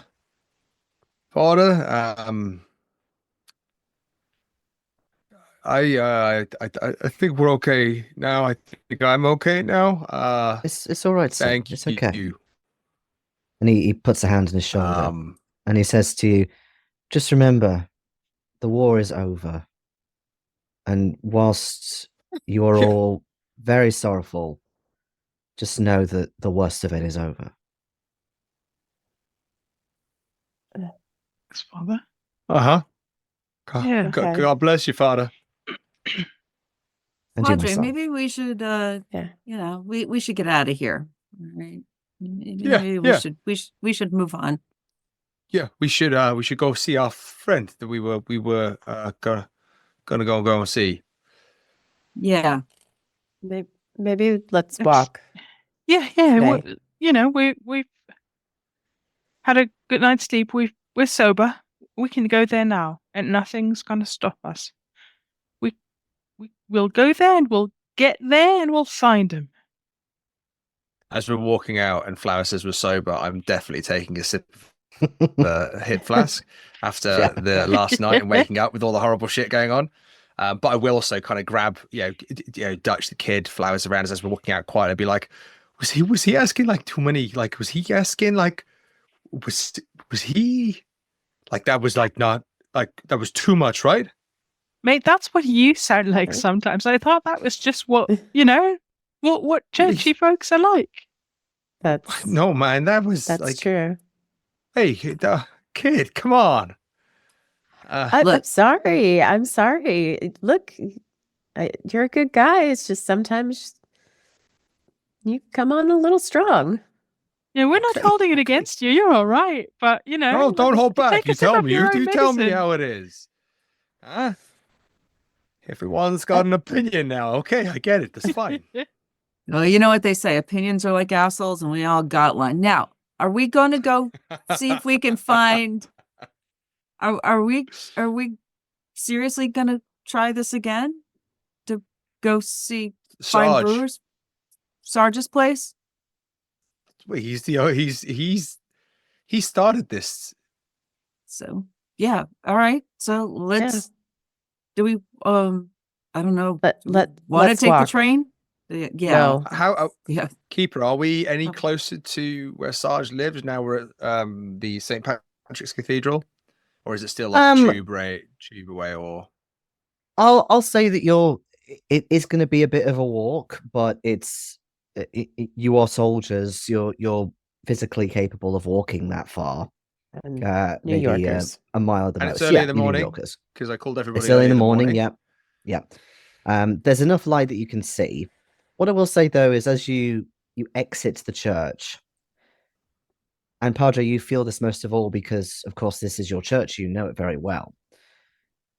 The outside, the exterior facade seems to gleam a little more than usual, almost like it's a whiter sheen or shade of color stone than it normally is.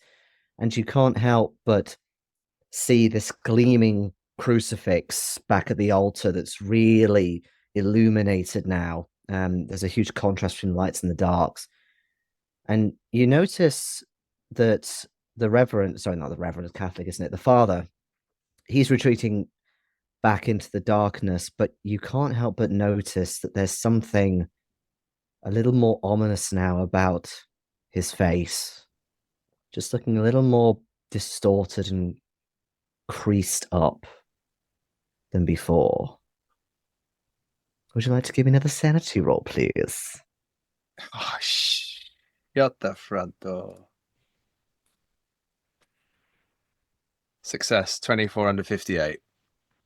But I will, if I'm seeing that, I am going to be like grabbing the guys. Guys, do you see? Do you see that? Look at the father's face. Look at his face. It's just so Okay. crinkly and... I will also allow a spot hidden before I reveal how much sanity loss you take. For everybody. Everyone's spot hidden. And in fact, Padre, I'll give you a bonus die. Oh, right. I'm going to need it. I see stuff. I You see do, nothing. yes. Oh, no. Padre does not. Okay. So it's just Flowers, I believe, that spotted it. Okay. On. Sorry, Okay, technical Padre. difficulties. Okay, take a chance. Yeah, but okay. Push the... Oh, well. Nah, it's more a passive thing. So no pushing for this one. So, Flowers, you can't help but see one of the stained glass windows and the design inside. You're sure that this was supposed to be St. Patrick's Church? Yeah, But- yeah. The stained glass window is depicting a different saint, St. Christopher. Oh, with the river and the baby Jesus on his shoulders. The patron saint of travelers. And actors. Oh.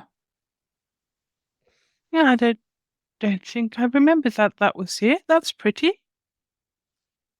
So those of you who pass your SAN roll, you lose a D3. Those of you who failed lose a D6. Sam, did I pass? Yes.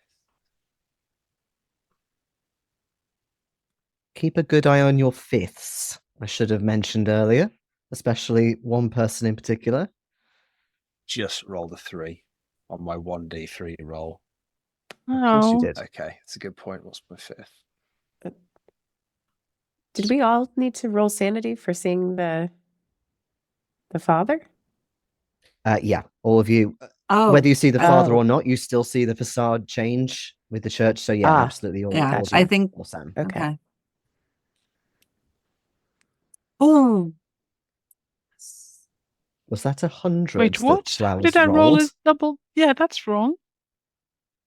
Goodness me. Oh, Just as you've said, keep an eye on your fifths. With that loss of 3 points, I have now just passed a fifth You of my passed your fifth. sanity. Okay, I will deal with you in a second. Flowers, you're It definitely says going I to have a bout of rolled a madness. 1d10 minus 1. Huh? Hang on, I'm going to That- roll this again just for checking if that's what I did wrong. That looks like a normal roll. That to me looks like But it also says I rolled 1d10 minus 1 if I hover over it. I'm assuming that's meant to be 100. yeah, because all of us, if you mouse over, it says rolling 1d10 minus 1. So But I So know, what- like, at the very beginning of the game when we had that, well, I can't remember even, but somebody did roll 100, and that was an actual 100. The gaslighting's all over this game. I'm Even the I'm roll gonna- 20s are on it. God It damn is it. rolling D100s though, so I wouldn't worry about the formula that's popping Yeah, up because I'm it is definitely going clearly to rolling. say it's whatever's 100 rolling, because we're all it's in- doing it. It's in red. Yeah. It's in red, so it's a fail anyway. So it's gonna be 100. It must That's be. an extreme success. So it was a D. What was it if we passed? A D3? If you passed, it's a D3. If you fail, it's a D6. However, for you, Flowers, that's definitely going to be a 6 because you take your maximum. Yeah, gotcha. So you get to roll me an intelligence roll, Flowers, to see if you fully comprehend what you see, and therefore do a bout of madness. Yes.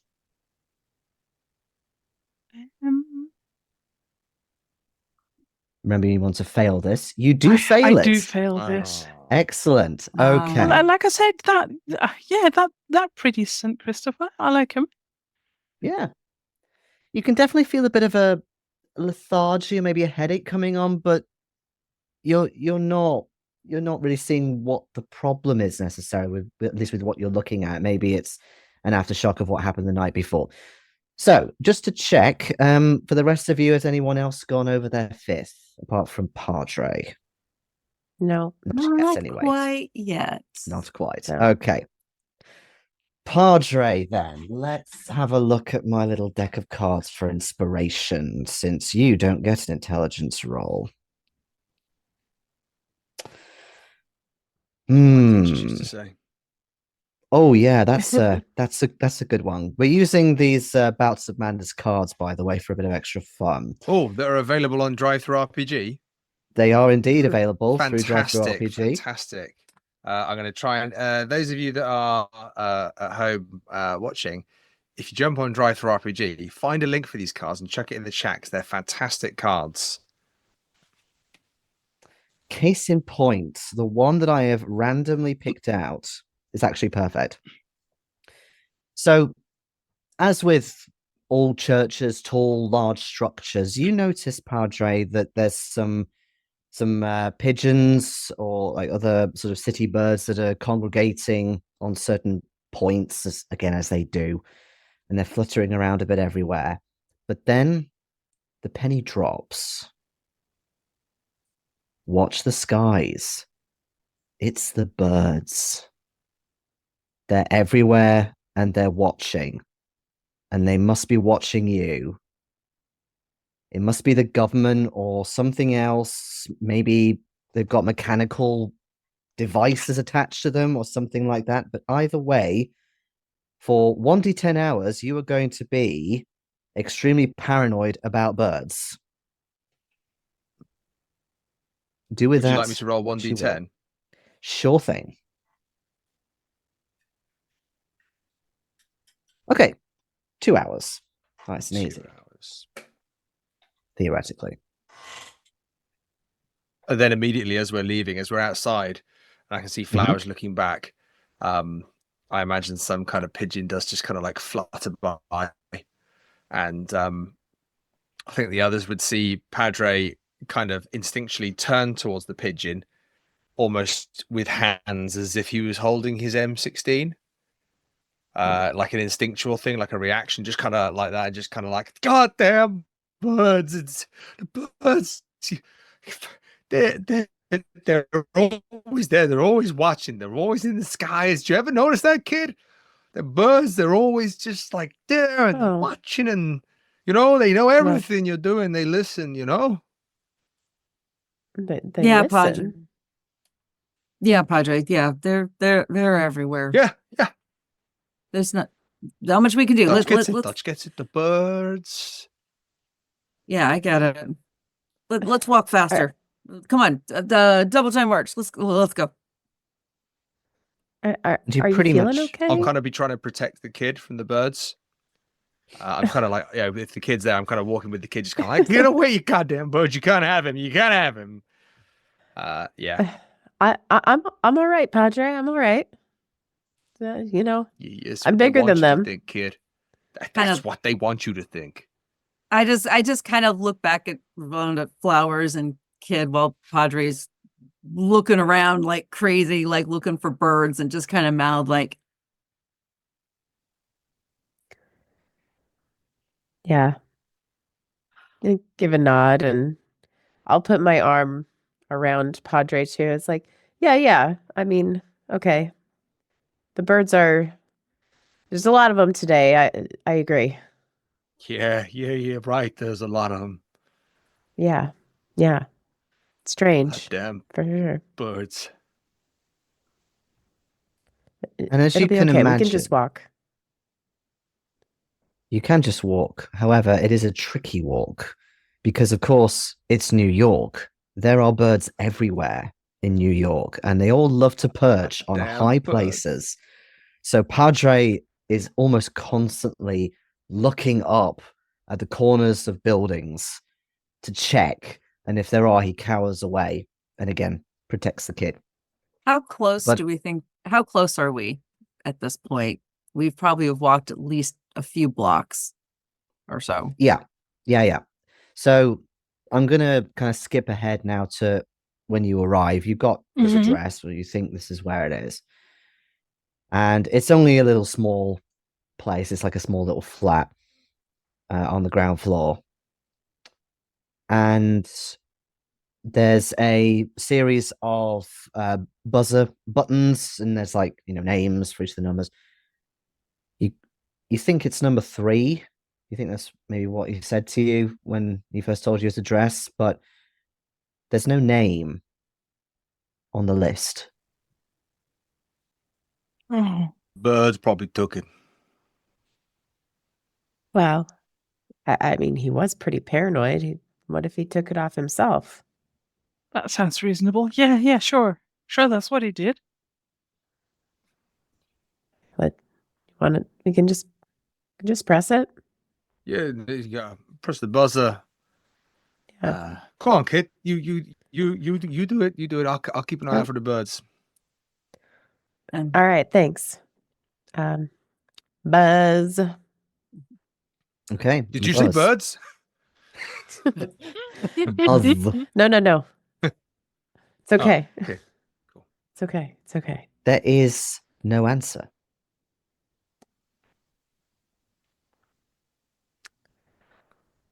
Give it a knock. Give him a shout. It's an apartment building. I mean, we'd have to go up to his apartment. We have to get It's on the in ground floor. through- You do have like a main door to get through, but you can get in through the ground Yeah. floor, no problem. Okay.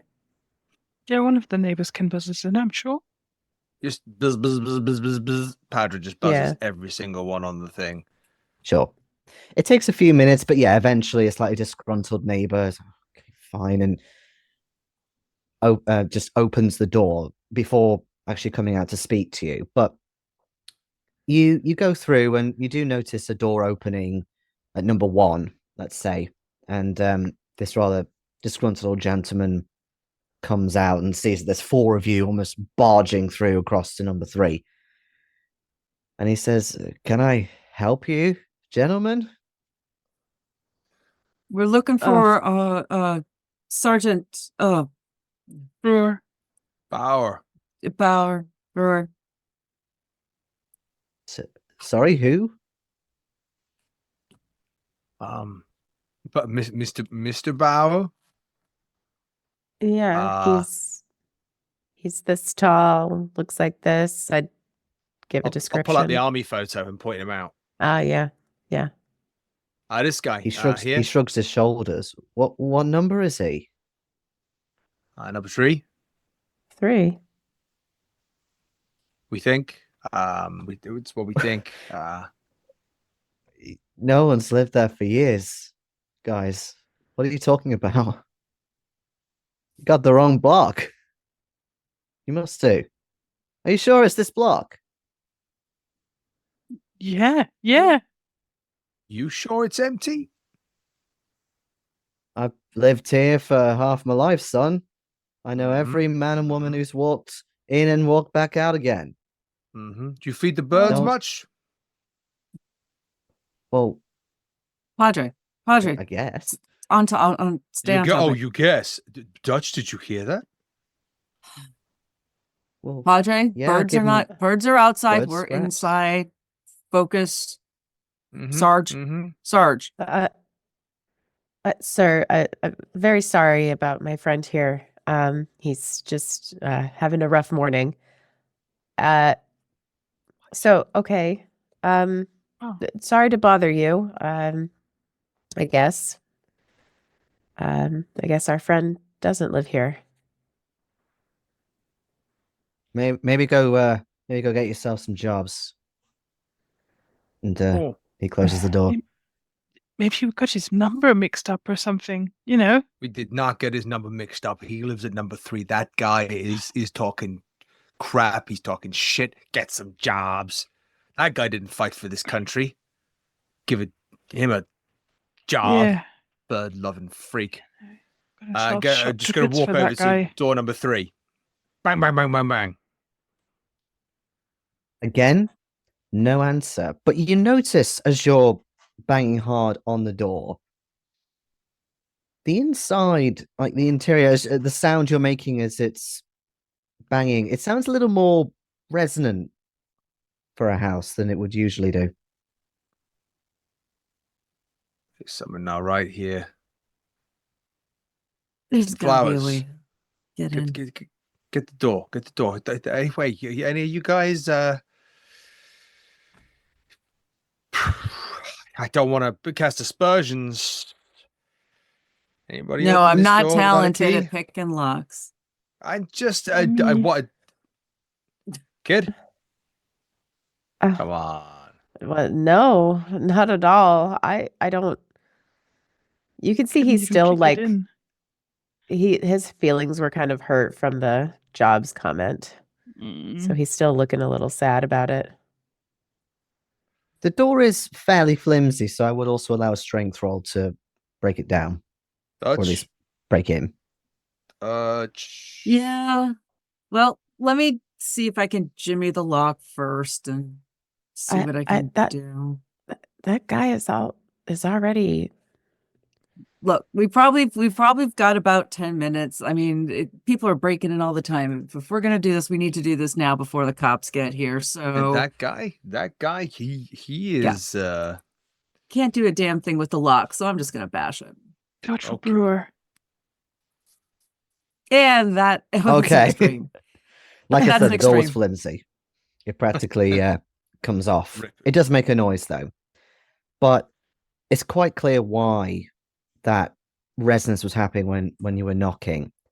There's no furniture in here. Even the carpets are gone. Oh. It really does look like this house has not been inhabited for many years. You can make me spot hiddens, however. Yeah. Sarge. Mm-hmm. Sarge.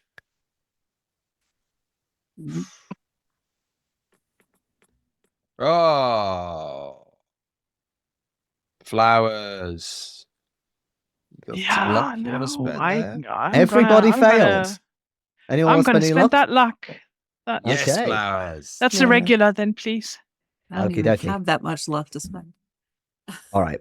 As I'm giving you a breadcrumb, I'll allow the regular. That's fine. So, as you're looking in, you can't believe what's in front of you. You run through your head again. Is this definitely the address? Yes, this is definitely his address.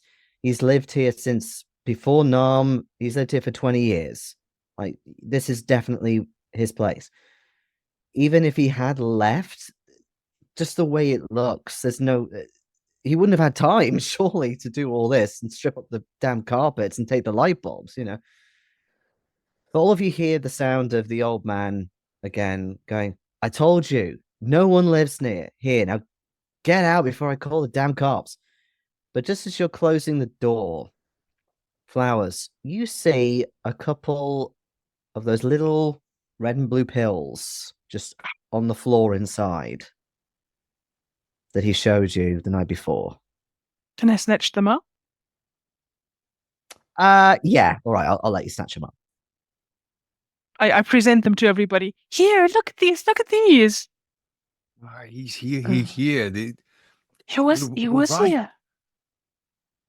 That's Yeah. all right, Those guys. are his. We should really get out of here. No, Yeah. before we do, we got to run around. We got to check if he's left something here. There's got to be something else here. Yeah, he needs us. He panicked last night and he ran. I don't know how I cleaned that place out so quick, but maybe he started last week or so, whenever he started feeling like that, and he just ran, right. He said last night, he said that they were watching him or whatever, and he just, gosh, maybe he's like, I don't know, sleeping on a bench somewhere, trying to keep his head down. He's sleeping on Or a bench. The with the birds are going to be fishes. watching him. Look, if they Sleeping were with the fishes. if they were really out to get him, look, there's no way he would have done this. If the fucking government or whoever it is out to get him, they have stripped this place clean. Maybe he was onto something. He's all right. I admit, whether it's the government or some fucking laboratory or God knows what Or pharmaceutical higher company, power? I don't give a shit at this point. All I know is that our buddy lived here and everything is gone. Like everything. Like I've moved and I have never cleaned like this. So where do we Right. go now? This is Can we this run is around wrong. Keeper and just make sure every corner of this place has been looked at? There's nothing apart from these pills that we can pick up and will give us something. Yes, to find I will. Our I will let you do that, but I will offer something in return. So, who is going to actually go in and start trying to look around for stuff? Yeah, I will. I'm mad. I mean, they can do to us whatever. They've already done the worst to us. But if they're erasing us now, they cannot take that away from us. We were here. We are here. People will remember. Don't rob us like that. I'm basically telling everybody, get in there. I'll guard the door. You guys check it out real quick. yeah. I'll I think keep an I'm a eye out for little- this old guy. Okay. I'm a little nervous to go inside, but I'll listen to Dutch. Come on, We'll kids. try Get Yes. in. Okay, so 3 of you go in, and just like you saw, first time looking at this place, there is nothing there. In fact, as you start picking stuff apart, maybe trying to prise the floorboards, there's a layer of dust. So you know for definite that no one has touched this room for so long. Eventually, the old man does appear again. All of you hear this, but you definitely hear this most vividly, Dutch, since you're right next to him. But he sounds uncannily like your CO when he speaks again. And he says, "Soldiers, I told you, the war is over. Get out." Does the use of the phrase that he just used, since we heard the Catholic priest say the same damn thing, Oh, did you? does this trigger anything for me? Beyond that? I mean, Any kind of if what can I do? if you think that there is a resemblance or a match, I repetition, then do. certainly. I definitely think there is. Can I roll an int roll, a no roll to see An idea roll, yeah? Is Give me that what something. you mean? Give me something. Dutch, Yeah, go with an idea firearms. roll. 18. Every- everything in the past 24 hours has been incredibly vivid, don't and do for the that longest with me. time, Dutch, you've been denying anything weird has been going on Yeah. and just dismissing it as flashbacks. But I'll definitely say that this does trigger something that actually Brewer had a point, a really big point, but you don't know what it is yet. But you don't think you're going to find anything else here. Okay. And I'll look at this old man, and just kind of like square up to him and look him in the eye and say, "Yes, sir. We'll be on our way. We're trying to find our buddy, and we're worried about him. And it sounds like you might actually understand that. But don't worry. We'll leave. Hey, guys. We gotta go. I don't think we're gonna find anything here. Padre? Flowers? Kid? Coming. Yeah. I Yeah, think we've got coming. other places we need to look. Make sure he's not in the river. I am not taking my eyes, like I'm holding eye contact with the old man while I'm doing all this. Yeah, he keeps eye contact with you for a few seconds, but then he just slams his door again. Guys, we gotta go. We gotta get out of here now. Okay. All right. All right. Huh. Where we go? I'm rushing out. And I don't say anything. I'm basically just kind of hurrying them out the front door, out of the building, and then like start walking down the street. Like I just pick a direction. They're fucking with us. They're onto us. Get it? I don't get it. Look, I don't know. I don't know what went down. I don't know what happened. But Sarge was right. They're fucking everywhere. They're that old man, a priest. I don't know what the hell the connection is. But there's something definitely there. And we have got to figure this shit out before they come for us too. Dutch, yeah, you're right. I mean, you 100%. You're seeing it. You're seeing it. There's something going on here. There is a bigger purpose here for us. Yep. There is a grand design. There is a plan that is unfolding before us right here. We're all experiencing it firsthand. You feel that? You feel that? Yeah. Is there a bird Yeah. behind me? Like I can feel. I can feel. Birds, not the fucking birds. No, I not the fucking. fucking birds. All right. Where else? Weber. We can Weber. ask around to see where Weber lives or lived. Weber or the bar? The bar that we met at. Everything was fine until we went there. But yeah, we could, if we check Weber, we'd have to go to the Well, what, cemetery? we could Go to the cemetery first? Or his home? we could also go to the bar. If it's normal, then there might be other veterans who may know him or knew him. Might have some information. Or at the would we know where he was buried? Yes, you would. Or at least you can find out. It did It's say easy enough Long to find. Island, right? Yes, Oh, it's on Long note. Island. I'd have to find out exactly Right. where, I think. But you'll know by now that there'll be an obituary as well written up, so you'll get the basic details, at least just from looking in the newspapers. I don't think Mm. like a grave is body. There ain't gonna be like what are we gonna find out looking at a stone in the ground? You know, his spirit has left his body at this point. There is nothing for us to. I mean, it's just So where? We go the bar, his don't house. know. I think this is sound. I think this is good. The bar.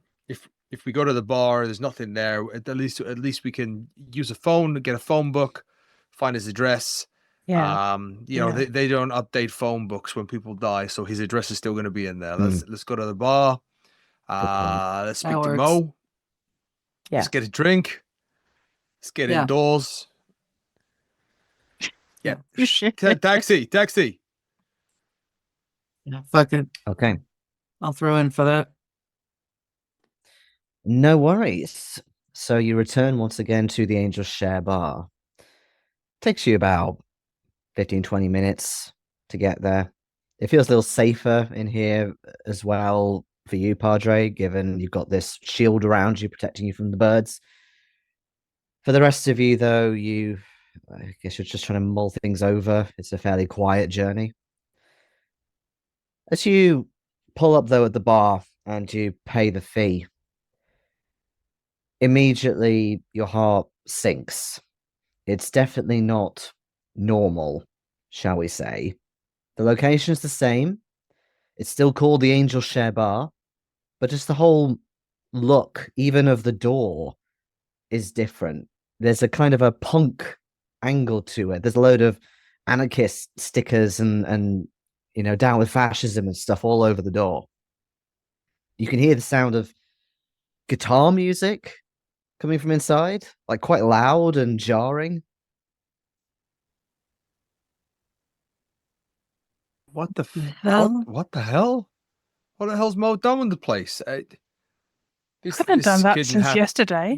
No, No, absolutely certainly not. not. Are we like? Are we? We're not What? seeing the world the way the world is, right? I don't know. But we can't go in there. Uh, they don't really like us. How about a Fuck that. I want payphone? to. We got to speak to Mo. That's gotta what I was speak to Mo. thinking. Who gives a damn? Let's go. And I open the door and start to walk in. Grabbing Fair the enough. kid's shoulder jacket, and we're going in. Sorry, Crystal. Okay. Okay, fine. as soon as you open the door, the music is blaring now, and you recognize it almost immediately. It's Paint It Black by the Rolling Stones, a very well-known song that almost all of you will have listened to at some point during your time in war. It resonated with a lot of soldiers and platoons back then. But yeah, just as the aforementioned door, it very much is a punk looking bar. Everything looks kind of grimy but artificially so a little bit. Again, there's graffiti, but it's a bit more of that ilk. And you're trying to find Mo. It's quite busy in here, more so of younger people, but you do notice that there are a few people that could be maybe younger veterans in here. But everyone seems to be getting on with each other. There's no like tension or fisticuffs type stuff. You see this guy behind the bar. You've never seen him before. Quite tall and lanky, and he's got a bit of a mohawk going on, and he's also got a tattoo on his shoulder. And he turns towards you and says, "Oh, back again, guys.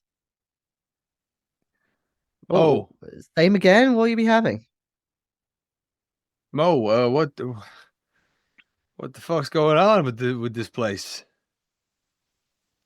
Well, what? I mean, what do you mean? It's okay. It's a bit busier than usual at the minute. I don't know why, but I mean, it's New York. You get tourists, I guess, and the rest of you, you realize that Padre is speaking to who you think is Mo, but this guy looks nothing like Mo. He's much younger. But he answered to Mo, right? He answered to Mo, yeah. Oh. I mean, it's his local, not mine. Maybe if he thinks this is Mo, I'm wrong. Do I see Mo, or do I see someone who's definitely not Mo? It's definitely not Mo. We don't think it is anyway. Where's the other Mo, real Mo, older Mo? What? What? You mean my pa? He's never worked here. Why do you Why do you want to see got a him? weekend job or something? Where's the owner of the establishment, the barkeep? Padre, I'm hurt. And do you want your whiskey or not? Or Yeah. hey, how about this? Maybe you want something stronger, huh? You're obviously all a bit anxious looking, I guess. Like, do you want something stronger? And you see him kind of reach under his counter for something. Sure. Shot in a beer, please. All right, shot in a beer. But yeah, I'll give you some of this as well. Help you relax. And he gets out this packet of quite dark brown powder that you realize is cocaine. I beg pardon, not cocaine, heroin. Heroin. That's the one. Yeah.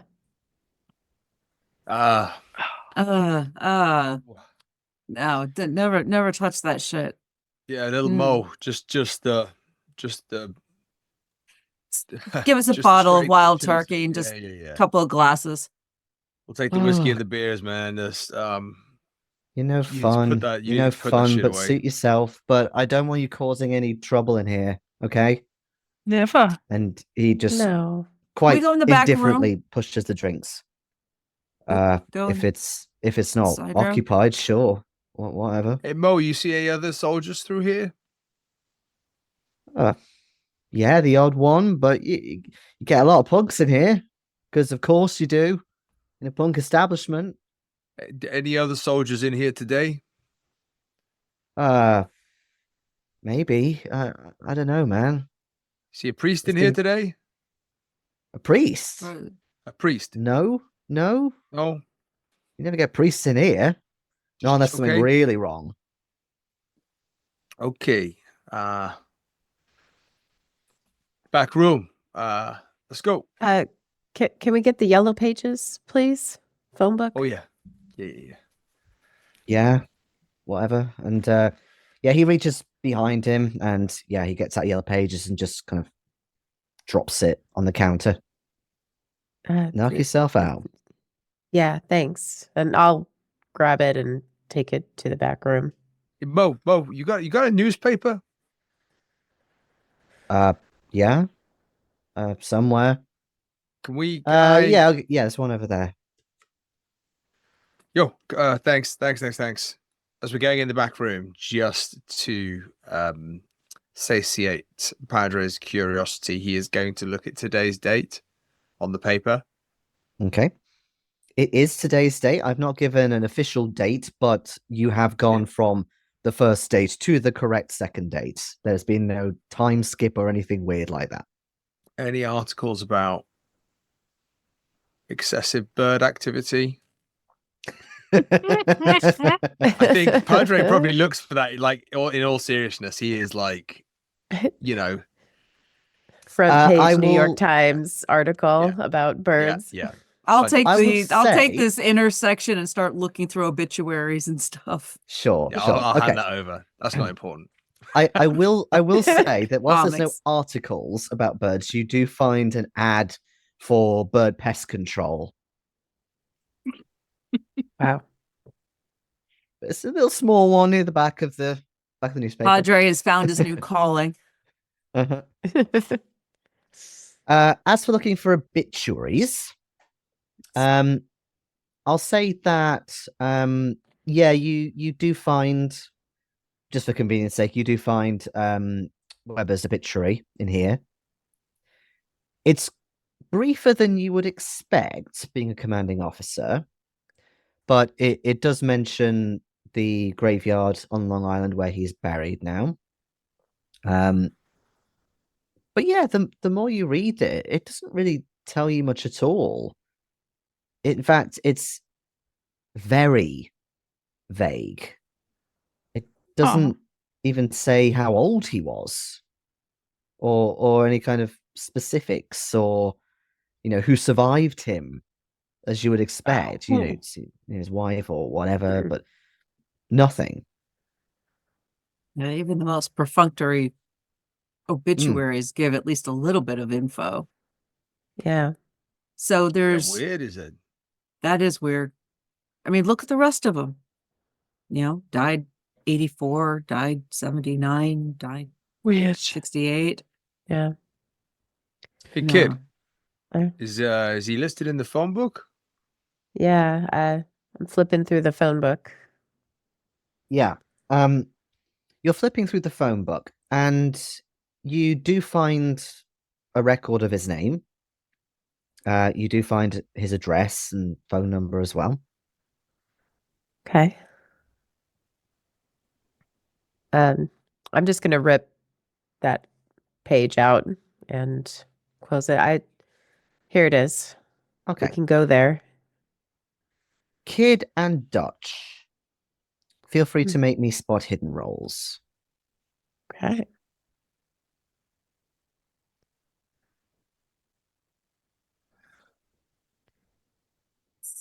Ooh, nice. Very nice, very Extreme- nice. or- Okay. Yeah, extreme success. Stream. All right. So, Kid, you see this immediately as you're tearing the number and address out of the yellow pages. As soon as you do so, you see that all these other entries on the page, just in like a list, they just seem to be just lines, not actual Oh. names or numbers, just thick lines, as if it's a drawing in a comic book where Yeah. someone's like just filled in background material. Dutch, a similar thing happens with your newspaper with those other obituaries. But to start with, you're noticing, okay, aged 84, little details, but it's almost like your brain is trying to fill in gaps of things that aren't there. And then when you look back again, it's all blank except for Weber's little obituary. Everything else is just a blur. And the rest of you eventually see that as well. Are you seeing this? Or not seeing this, as the case may be? It's the same with. I'm gonna look through the rest of the yellow pages, just kind of like flip through it. I'll do Yep, the same with the you- newspaper. Yep, you look through everything else, doesn't matter what page it's on, it's either kind of blurred out, blanked, thick lines. What? Can the three of you roll me sanity, please? I say three because Yeah. Padre Oh, is yeah. still bout of madness. Sing. So you don't need to. Yeah, I Okay. think I'm about to reach my floor with this next one. Oh dear. Well, let's see. It's a D3 if you fail, a 1 if it's a pass. Okay.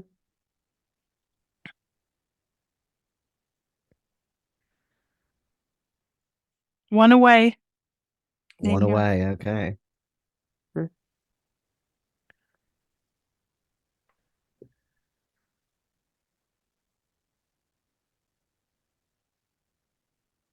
So, what is the plan?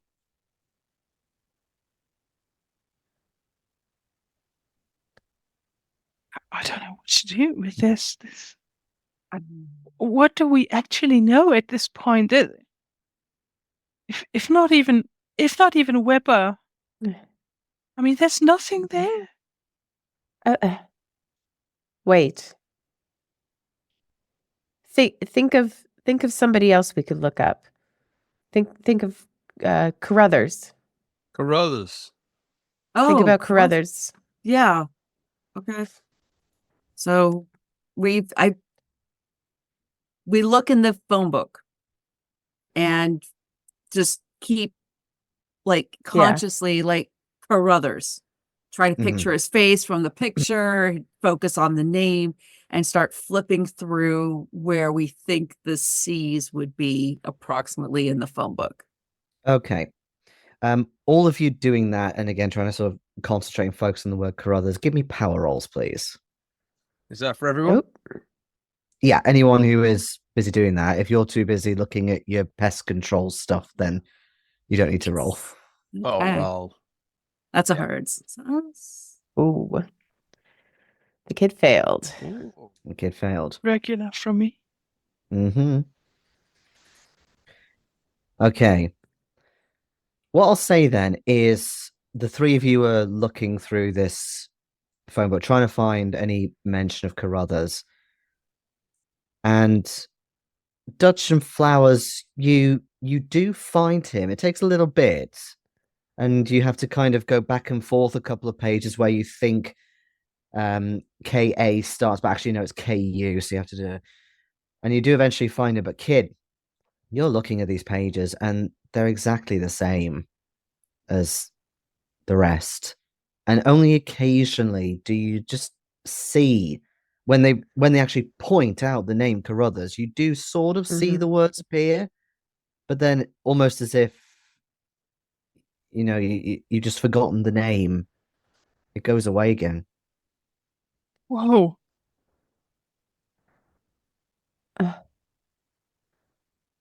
Why is there nothing in the phone book until we Look, think about it? Something else. I'm trying to look up myself in the phone book. Oh, interesting. You do find yourself very quickly and very easily. I shove the phone book over to Kid and say, do you see me? Am I there? All of you see his Really? name? Yeah. Okay. Good. It's Good. your I'm correct name, your relieved. correct phone number, your address. Yep. The relief I feel is silly. It's just such a weight off my shoulders right now. And I I may didn't just know this screw was a that problem I had, but I had a problem. Oh, Dodge, what are you going to do? I am going to go back to the newspaper with the obituary section. Okay. The first Uh-oh. thought I'm going to put into my head is for the sergeant. Oh, the sergeant. Okay. Thank you. I was thinking You us. try nice. again with the Yeah. sergeant, but this is different. It's not even the case of like the words come into focus for maybe a second or two and fade out or anything like that. There is nothing, no trace of Sergeant Brewer anywhere. It's Okay. as if he never existed. And then I'm going to, once I'm pretty sure that's the case, then I'm going to picture Padre. I'm going You're to going to have picture Padre. Padre. Okay. I'm going to have Step. Padre. I'm going to look at Padre, and then I'm going to like focus in on everything that I know about Padre. Okay. Any specific like details that you would normally find in an obituary, any of those details that I actually know about Padre, and I focus in on the obituaries. Death by bird Okay. attack. Certainly. Okay. So That's nothing against you, Padre. There's a reason for the madness. Yours, I'm still not sure about, but my own, I'm gonna take. okay. So you do so. Mm-hmm. And again, similar feelings with Brewer, but quite plainly that you can't find anything relating to Padre in here, but you can't help but get a little niggle in your mind about what you saw last night and whether Padre also saw himself lying dead in the fields. But then, as you're busy peering over this newspaper, all the lines that are left, they start melting into each other and start just dripping off the pages. Oh, And there's this strange smell of wax in the air, and you realize that the walls are also starting to melt and drip and just slowly pour down. And the sound distorts, it fades out, the tone starts going down, bends down, and everything begins to blur. And you feel almost like you're being pulled out of something.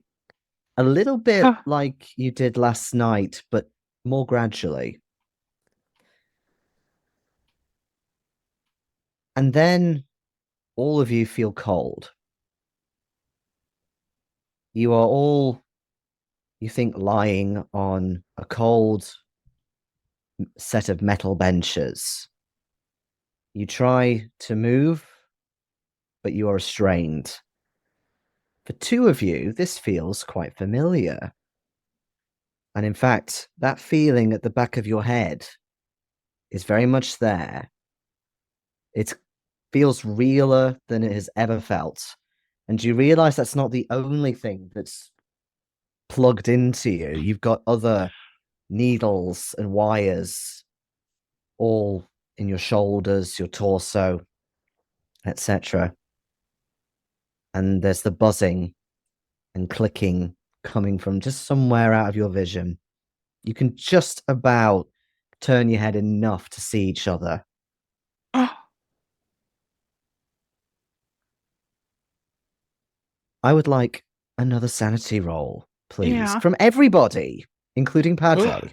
No. Yes. And I'm betting there's probably like one of those little stained glass things over the fluorescent lights above us that have birds on them. Fucking birds. I got a 0-4 under 55. I got an extreme success. Yeah, no, that's a fail. it all Unlike- makes sense now. Sure did. I got a success. Okay. Hard. As you all start coming to your senses a little bit and you realize your predicament, you also start seeing in your mind's eye those chromes again just swirling, and you think you see it darting around maybe somewhere, but is it out of a window? Is it sort of far away? Is there even a ceiling to this place where you are? If you pass your sanity roll, that is a D4. If it's a failure, it's a D8. And that's definitely going to take to my 5th. So. Just one. But I am past my 5th already. You are indeed. 5. Yep.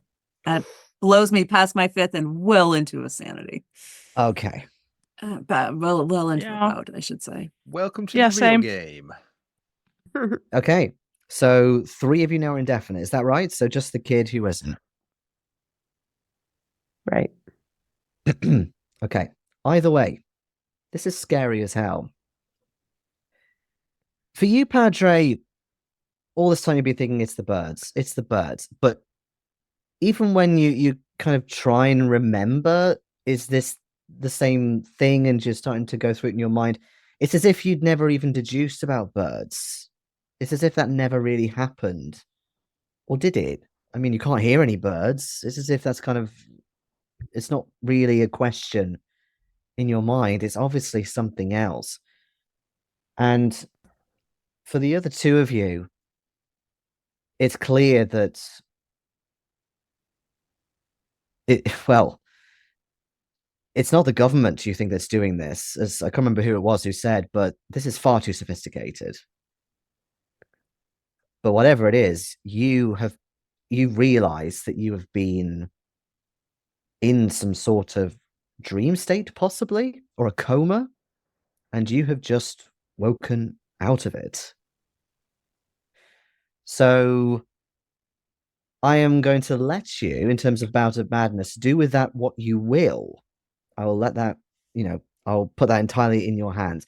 Bear in mind that you are heavily restrained. You can potentially get out of it with great difficulty. But tell me what's running through your minds, what you say to each other, if anything.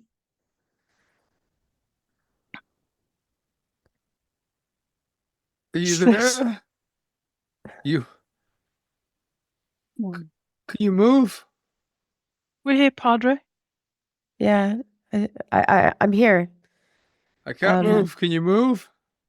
No. Negative. Not really. Can anybody see anybody? Like, that's not us? No. No. No. Is there any ability to resist Keeper against the restraints?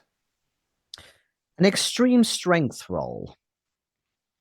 Oh, Dutch would definitely be trying to break free once Yeah. he realizes what's going on. We gotta get out of here, everybody. Yeah, try and I think break. I'd try to. Hard. Oh, Nope. I could use luck. I could use. You can use luck shed- if you wish. Shed I'm ton sure of luck. that nothing terrible will happen thereafter. Oh, Ah, Oh, I'm not Well, very strong at Flowers. all, but I just rolled a 1. yeah, well. you did. yeah, you did. Well, I'm damn. just so Indeed. fucking mad at God these has a people. plan, I Flowers. will God has a not be plan. treated like this. Flowers. Okay. God set you free. Set us get undo our restraint. Set us Get us all all- free. All right, yeah. You in one single movement, I'll say that yeah, you absolutely get In a the Hulk restraints off. smash. It takes a bit more care to, if you do this, by the way, you don't have to, and just say if you don't, but do you pull the cords out of you as well?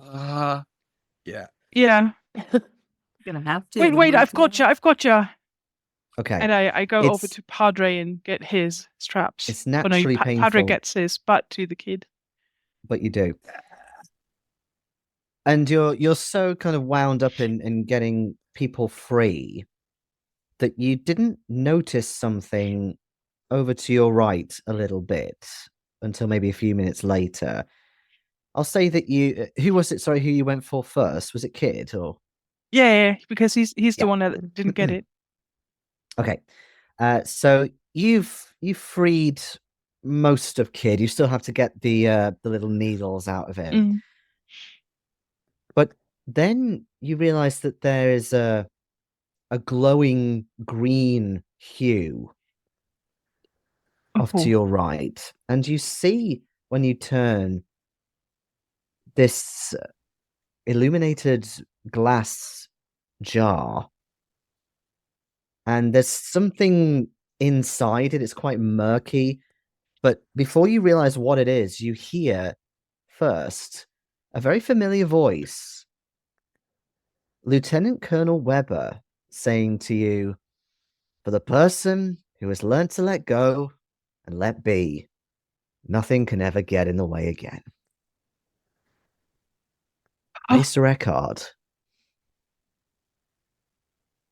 Flowers, what are you doing?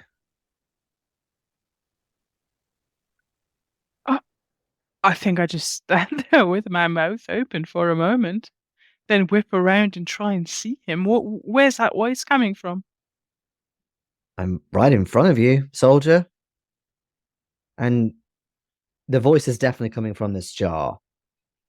And then you realize that as the green murkiness sort of slightly separates, you see inside, again with lots of wires all connected into it, is a human brain. Yeah. What the fuck? They got brains in jars. They got brains in jars. They got Weber. Goddamn birds. No, son, wasn't the birds. They're They far were more here too. sophisticated than birds. What about Weber. the Is that you? others? Real you? Sarge? Yeah, it's me, the one and only. Now free of my mortal confines, at least. Oh, wait. No. You don't get to be free. You can't find. That's not God's plan. What? Padre, What's done this to you? Padre, God is minute compared to what I've seen, even just in this jar. There's so much that you don't understand. And, well, it seems that, let's just call it, there was a bit of an intervention. But don't Intervention, worry you're a about fucking me. brain in a jar. Yeah? Why can't I see? Oh, Try not let's to see. struggle. It'll be too painful if you do. But Uh, you're all in a better place. You don't Flowers, understand. Get They us want to out of here, help. Flowers. They I'm like rushing to get all of my restraints off and all the needles and stuff. I really wouldn't do that if I were you. That there's really no need. No, are we alive? brains Oh, in yeah. jars aren't going to tell me what to do. Kid, Well, get us okay, out of here. but Get us out of here. We're going to be fucking brains in they might jars. tell you what to do. And when he says that, the buzzing and now clicking and sort of becomes more audible. And you see these two, what can really only be called creatures, emerge into the room. They're a little taller than a human, crustacean and fungoid looking. And they are all armed with these sort of probes, claws of instruments. And they look at you all, especially those of you who have been, freed yourself of your restraints. And they just cock their heads slightly and say, "Oh, but why are you running away? There is no point. You're on a ship in the middle of space. Where will you go? We are trying to help free you of your burdens." You take us home. Take us home. Take us to New York. This ain't a fucking spaceship. What people are just getting to the moon. Are we on the moon? Oh, you mean your moon? No, we're far, far away from that. Many eons away. You've been here now for several of your years, I believe. Oh, Ever since you landed in Vietnam. What? Is this a sand We roll? die. You can by all means give me a sand roll. Everybody I makes think 17 sand rolls. At this point, I'm not even sure if this is the madness or I'm mad. this makes no difference now. I fully expected this. This is fine. Yeah, this is fine. Why not? I'm crazy anyway. Let's see how much more. They stick things in her brain, and that's why we don't know what's happening anymore. Yeah. Are we brains on jars? Are we about to be brains in jars? Why are we here? Funnily enough, just with the sanity rolls, the sand loss is 0 if you pass, so you don't actually lose any more. Wow. But I mean, obviously the roleplay is good enough for that. So calm and collectively, they explain to you, we brought you out of Nam because we wanted to study you, but also do so in a way that explores who you are and what you have been through. But that is in the short term. The long term is down to you. Do you wish to be freed of your burdens? Like brain in a jar? You would live forever. You would be free of your mortal coil. We're not supposed to live forever. Which god are you referring to, Padre? Which god? What? There are many gods, all with varying authority. Some are just shambling masses. We don't pay attention to those ones. I want to go back home.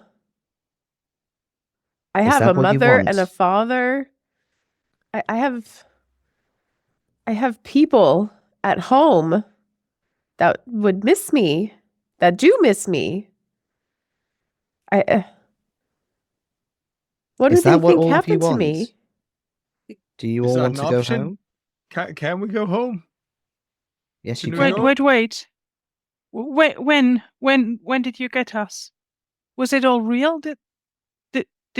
Did the war? Did all that happen? How many people did we kill before you? You know. Did we win? The short answer did is we win? no. America did not win the Vietnam War.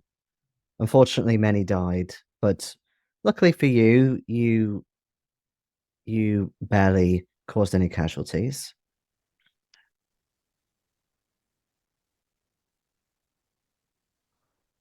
I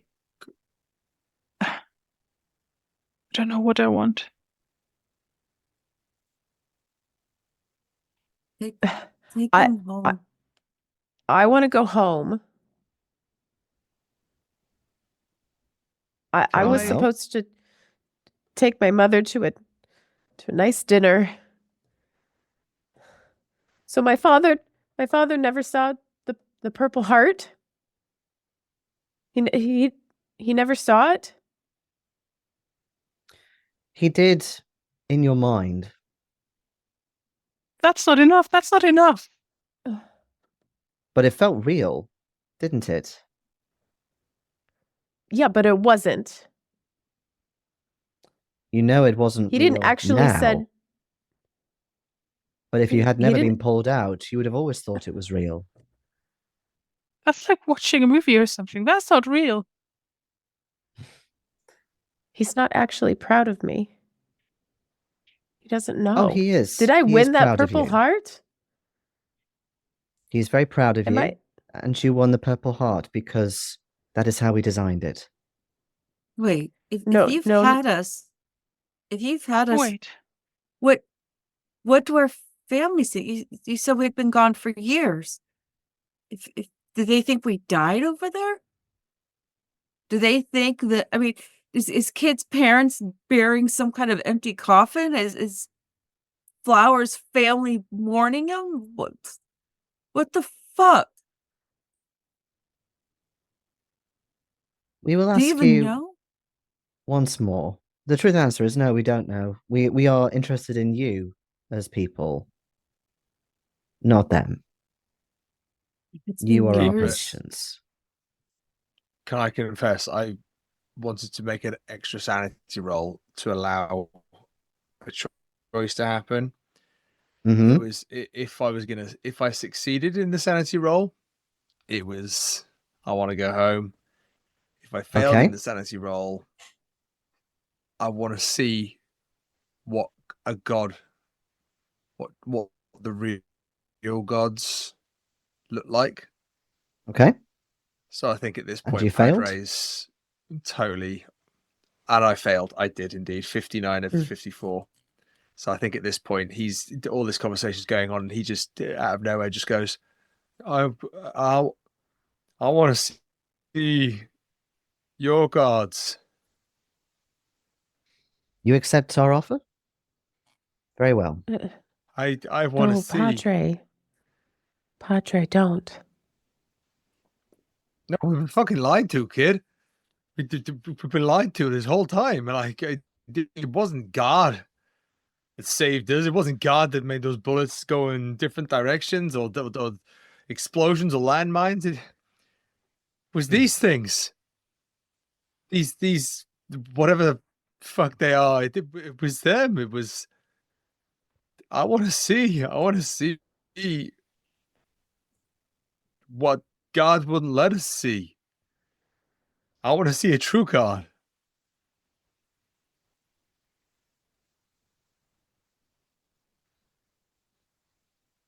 The creatures look at you, the rest of you silently waiting for an answer. Home. I Maybe. want to go home. Yeah. Maybe the worst of it didn't happen. Maybe you made us see all that. Maybe you made us see all the people at home who weren't good to us, who treated us like rubbish despite us having risked our lives. Maybe all that derision wasn't there either. You just put us through that for laughsies, and when we go home, they'll be fine. They'll We're be fucking heroes. good. We're fucking If heroes. you choose to go home, you will not remember that any of this exchange happened. Goodness, I don't want to remember a thing of this. Yeah. I'm with Flowers. Home. And what of you, Dutch? What do you choose? Get the kid and Flowers home. Let them have lives. They're too young to know otherwise. They need to live. They need me. I ain't got shit to go back to. Small shitty apartment. Upstairs, 3 flights of stairs, no air conditioning. Fucking Dodgers weren't doing that great when we left, if I remember right. Very well. Yeah. I'll stay. We hope You take that them back. you will have a better existence with us. So a few more of these creatures come in to ensure that you're all anesthetized roughly at the same time, mainly so you don't witness each other's either slipping back in or whatever else happens to the other two who accepted the Miger's offer. But let's deal with Padre and Dutch first. So you are peacefully anesthetized, obviously restrained though, of course, in case of convulsions. The last thing you remember is the rhythmic humming. There are these furry fungal hands that start brushing over you as you slip back in. And Kid, Flowers, you get something similar, but in this case, it's the form of a yellowish syringe pushed into your arm. And your doctors, each of you, coo at you in soothing voices that you'll return home soon. Before I describe what each of you see when you wake back up, I'd like you to tell me one final memory. What was your last memory before heading home from Nam?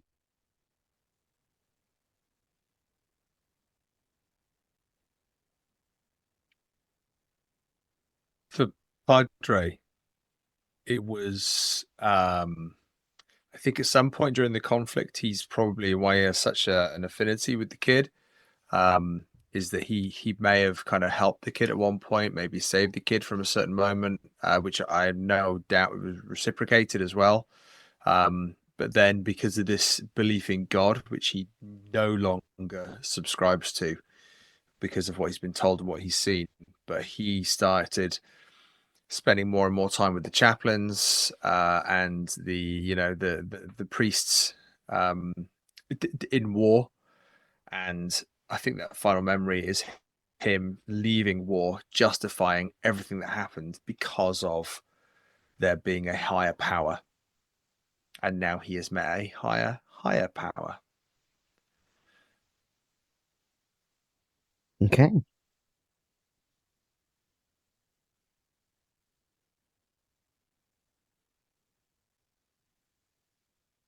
Who wants to go Fun. next? Final memory of Nam.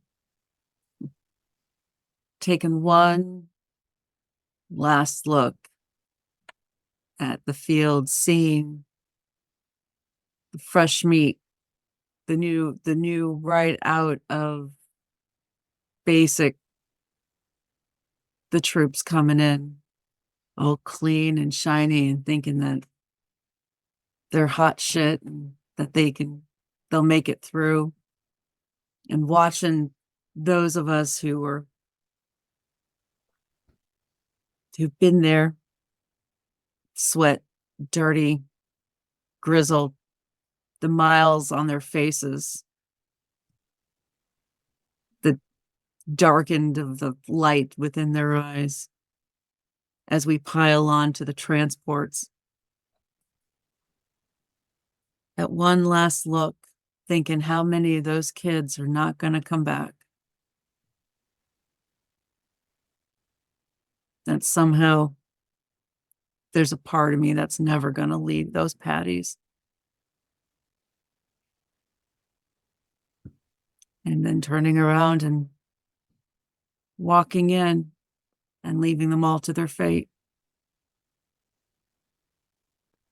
And now I'm going to leave all of it behind. And maybe, just maybe find that spark of hope that I once had as a younger man.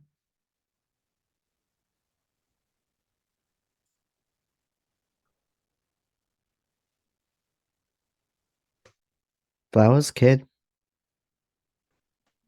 For me, it's wiping the dirt off my hands after having just buried one of the enemy soldiers. The thing that my colleagues make such fun of me for, but knowing that I've done the right thing, it's a shallow grave, it's in the jungle, it's, he's going to be gone in a year at most, I guess. What do I know about this climate? But I, thinking I've given him that last final bit of care and imagining that if it were me tomorrow, I'm not sure if any of my friends would do the same. Because I love them, I trust them with my life. We all do. They're wonderful. I mean, they're okay, but they're the best I have.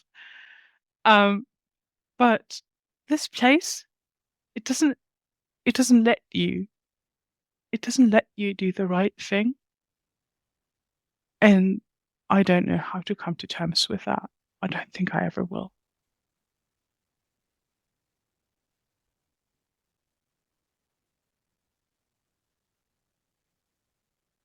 Yeah.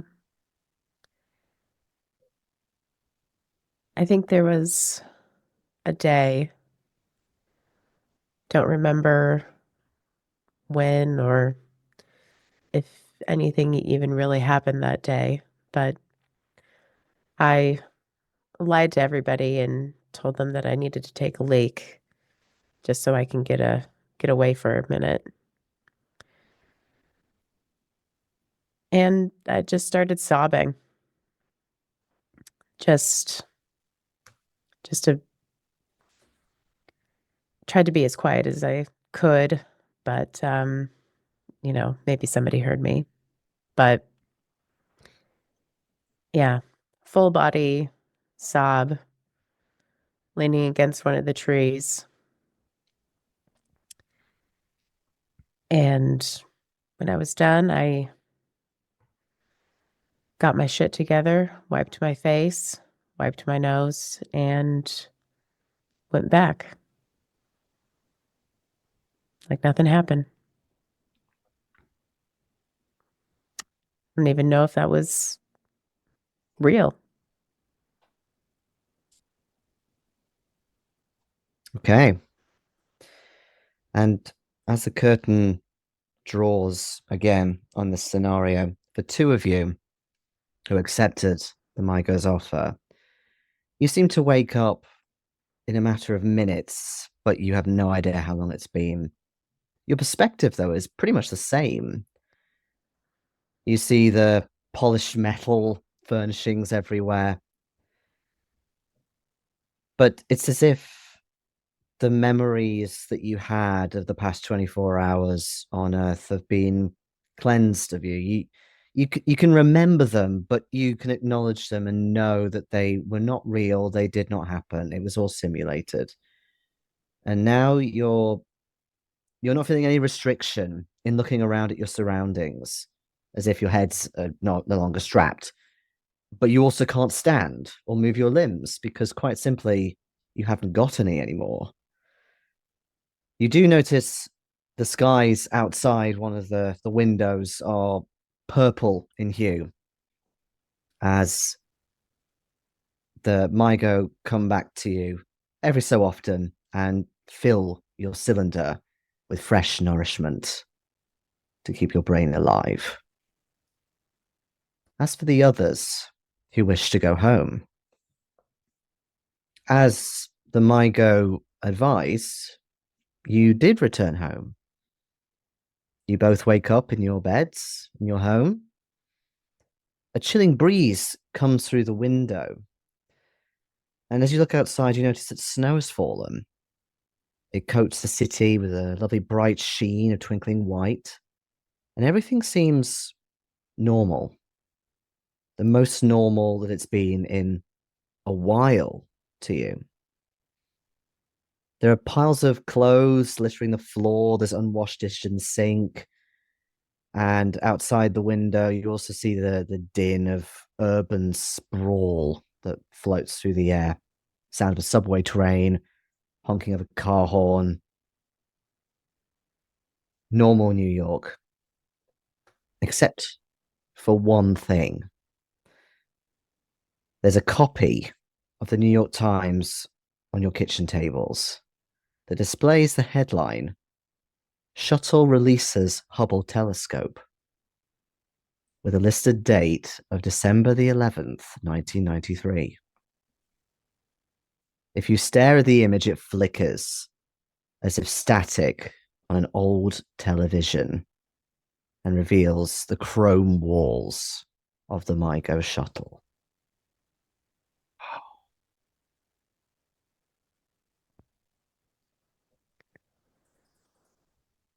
And that is the end of our little mindfuckery escapade. I hope you enjoyed it. Eee. Yay. Thank you.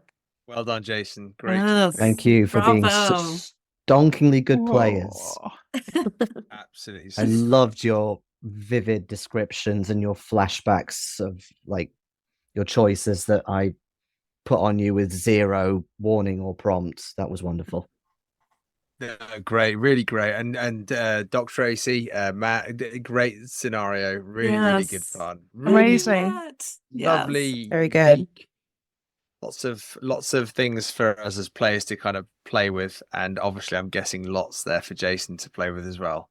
Oh yeah, I need there's to- so much now more I can you finally do in pick it the up and I scenario. can read. There's Yeah, so many more exactly. places you can Yeah. go that you didn't cover. So yeah, Yeah. it's a sprawling sandbox, and there's quite a lot of streamlining you have to do anyway if you want to fit it into 4 hours. Yeah, of course. But even with this, it's like, oh, there's like the main places you didn't even go. So there's absolutely more Yeah. content in there if you want to pick it up yourself.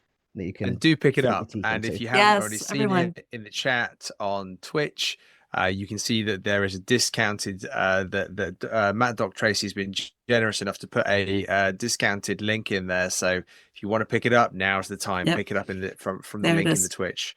And Okay. fantastic, really, really great scenario, great keepering, great players as well, guys. Well done, really, really good work. We lost suitable sanity, and Wow. yeah, 3 out of 4 indefinite. Yes. Not bad. yeah, Jayson, I think it's a track record there. You need to keep up now as we go forward. The games that we run. In the But, subsequent seasons of absolutely Lightless fantastic. Beacons, we'll see. Oh, there is. Yeah. It's coming down the pipeline. It is. Fantastic. Fantastic. Well, speaking of lightless beacons and everything everybody else has to offer, what we want to do is go around the group again. Well, firstly, thank you to all those that are watching, those in the chat, those of you that Yes, are thank you watching guys. on Thank you, YouTube Thank you. or Apple Podcasts or wherever you get your local friendly podcasts from. Please let us know, rate, review. That would be fantastic. But what we'd love to do is go around the group again. Let us know who you are, where we can find you, so that we can spread the joy and spread the love. So I'm going to go to my number one sidekick in this game, the kid, Crystal. Who are you? Where can we find you? I am Crystal Wartmann, and you can find me most of the time over on the Illusion Horror and Con Discord server. We also have a website, theillusionhorrorcon.events. Our Illusion Horror Con, the online horror convention that we run every year, is December 5th through 7th this year. So come by the server and join us for that. And we're on the socials too, same name. And that's me. Thank you, Crystal. And I would 100% recommend the Illusion Horror Con. It's fantastic. Really good people. Lots of us from the Call of Cthulhu world there as well. But we also then mix with people from cult and vampire and everything else that you've got going on. And before you know it, there's all kinds horror of welcome. darkness. Oh, it's all every kind of horrors. But lovely kind of horrors. It's the best Fantastic. place, Thank you, honestly. Crystal. Do come join. It is. It is. Well, Yeti, go for it. Tell us. And don't be modest. We know what you're like. Don't be modest. Who are you and where can we find you? We want your opinions. Yes. Yeah, no, honestly, the illusion con server is the best place, and you'll find me hanging out there, and otherwise I'm just here like, you know, playing games. I don't do exciting stuff, but I play games a lot. This is exciting, Yeti. You're here playing games with us. This is exciting. You were awesome. Yeah, awesome. Thank you, Yeti. Absolutely amazing. Heather, over to you. Let's throw it over to you. So again, yes, I am ValyGirl Heather. We ValyGirl Designs, pretty much on all the socials. Again, you keep your eye open on the repository over on DriveThru. In the coming months, you'll start to maybe see a couple of things with my name on it, which will be awesome. We'll be back with the Playhouse here live again Saturday, March 8th for International Women's Day. We're going to do something very, very special with that, and I'm sure you'll all hear about that soon. I'm very, very excited. Was very honored to ask to be doing that. Again, I've got 5 conventions coming up between March and April, so I'm going to be kind of all over the Midwest in places, but you can definitely catch me at Chaosium Con in Ann Arbor when that comes up, but GaryCon and a couple of other places as well. But if you want to go on to any of the podcasts, I am not just here on the Playhouse. I am also part of Symphony Entertainment. I am part of the Old Ways podcast. We've got some stuff coming there on both of those. I will be on. My very first sonata is going to be happening at the end of March for Symphony. Ooh. And I am one part of Lightless Beacons. I have already been well tortured by Jayson. We have some stuff coming down, and I have just started. We just wrapped the first part of our first Pulp Cthulhu that I was lucky enough to be in the keeper's chair for that. So all kinds of goodness, all kinds of everywhere. Take it away, Newman, because I'm going to keep talking if you don't. You know me. Amazing. Just a testament to how busy Heather is.